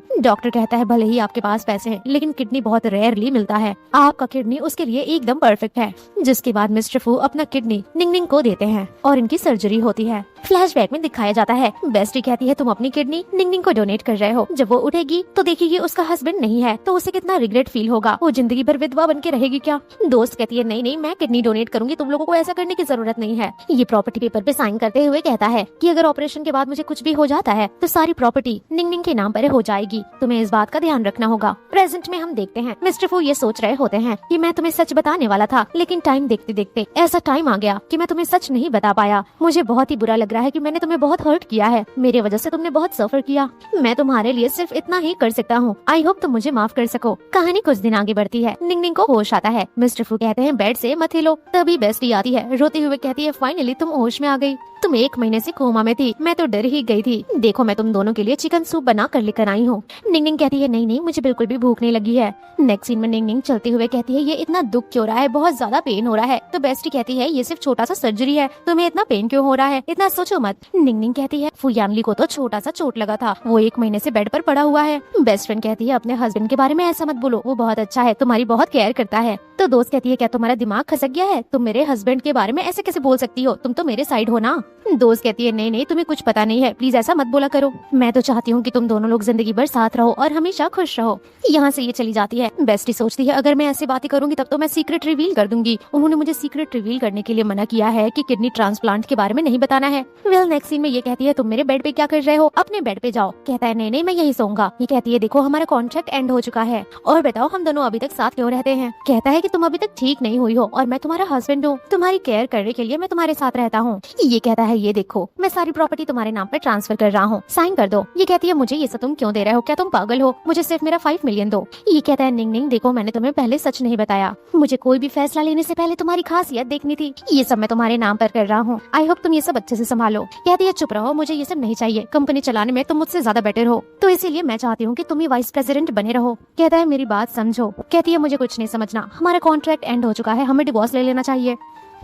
खैर नेक्स्ट सीन में हम आंटी वोंग होंग को देखते हैं जिनके साथ लुयू बैठा हुआ होता है। आंटी वोंग कहती हैं तुम्हारे जैसा नालायक लड़का, थप्पड़ भी मारती हैं। कहती हैं तुमने फू फैमिली को ऑफेंड किया है, तुम तो जेल ही जाओगे, अगर मैं नहीं होती ना तो तुम्हें कोई नहीं बचाता। कहता है हाँ मैं जानता हूँ, अगर आप नहीं होती तो मुझे कोई नहीं बचाता। वो इसे लात भी मारती है और कहती है कि तुम 1 नंबर के कुत्ते हो, तुम्हारा कुछ नहीं हो सकता। ये सब देखकर इसे काफी गुस्सा आता है, गुस्से में ये इस औरत की गले दबा देता है जिससे इसकी मौत हो जाती है। लुयू हैरान हो जाता है कि मैंने ये क्या कर दिया, मैंने किसी की जान ले ली। कहता है निंग निंग ये सब तुम्हारी वजह से हो रहा है, मैं तुम्हें नहीं छोड़ूंगा। नेक्स्ट सीन में कोई निंग निंग का दरवाजा नॉक करता है और ये दरवाजा खोलने के लिए जाती है। लुयू जबरदस्ती घर के अंदर आ जाता है और कहता है फाइनली तो मिल गई, बता अब तुझे कौन बचाएगा। दूसरी तरफ हम मिस्टर फू यानली को देखते हैं जो कि हंस रहे होते हैं और कहते हैं इसने मेरे लिए कितनी क्यूट डॉल बनाई है। हम दोनों के बीच में बहुत ही बड़ी मिसअंडरस्टैंडिंग है, हमें उस मिसअंडरस्टैंडिंग को दूर करना होगा। दूसरी तरफ ये कहता है तेरी वजह से मेरे साथ ये सब हो रहा है, अगर तू मेरे साथ आ जाती तो सब ठीक रहता। ये इसके सर पे वास मार देती है लेकिन फिर ये इसका गला दबाने लगता है। यहाँ ये इसे नशीली पदार्थ खिला देता है और इसकी वीडियोस बनाने लग जाता है। यहाँ मिस्टर फू आ ही रहे होते हैं और दूसरी तरफ लुयू जो कि इसके साथ जबरदस्ती करने लग जाता है। मिस्टर फू आते हैं और लुयू को मारते हैं, पुलिस को भी कॉल करते हैं। यहाँ निंग निंग की सांस रुक चुकी होती है, इसीलिए मिस्टर फू इसे CPR देते हैं। इसे होश नहीं आता तो मिस्टर फू फाइनली इसे किस करते हैं। ये होश में आती है, मिस्टर फू को अपने ऊपर देखकर उन्हें किस करना शुरू कर देती है। नेक्स्ट मॉर्निंग अपने बगल में फू यानली को देखकर कहती है हे भगवान क्या मैं फू यानली के साथ सोई थी, लेकिन यह अचानक से मेरे घर में क्या कर रहा है। यहाँ डिवोर्स एग्रीमेंट देखती है और कहती है अच्छा तो ये मुझे डिवोर्स देने के लिए आया था और मेरे साथ सो गया। ये फटाफट डिवोर्स एग्रीमेंट पे साइन कर देती है। मिस्टर फू कहते हैं मैं तो अपने साथ DNA रिपोर्ट लेकर आया था, ये डिवोर्स एग्रीमेंट यहाँ कैसे आ गया। ये फाड़ फूड़ के फेंक देते हैं लेकिन ध्यान पड़ता है कि वो तो साइन करके गई है। जिसके बाद ये फटाफट निंग निंग को कॉल करते हैं। बेस्टी कहती है क्या हुआ, तो ये कहते हैं कि उसका कॉल नहीं लग रहा है। बेस्टी कहती है उसे तो अब्रॉड जाना था, मुझे लगा आप भी साथ में गए हुए हो। जिसके बाद मिस्टर फू ढेर सारे लोगों को कॉल करते हैं और कहते हैं जल्द से जल्द उसका इन्फॉर्मेशन निकालो कि ये अब्रॉड में कहाँ गई है, जो भी मुझे इन्फॉर्म करेगा मैं उसे 10 मिलियन दूंगा।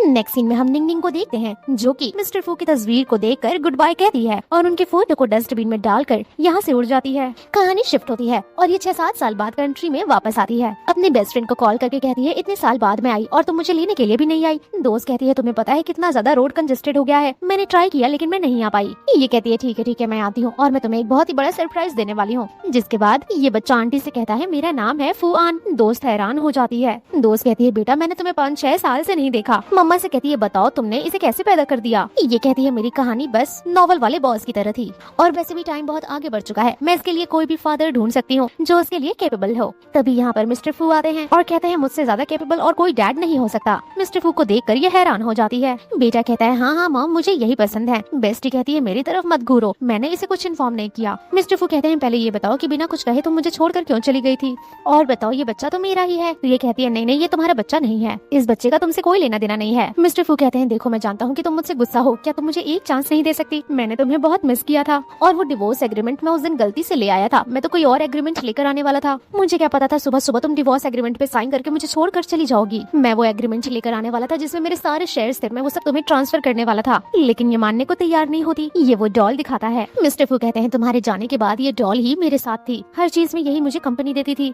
ये सब देखकर ये मिस्टर फू को गले लगा लेती है। इन दोनों को गले लगा हुआ देखकर बच्चा काफी ज्यादा खुश होता है और बस इसी की तरह कहानी की हैप्पी एंडिंग होती है। तो हम मिलते हैं आपसे अगली वीडियो में, तब तक के लिए take care, bye bye and thank you for watching.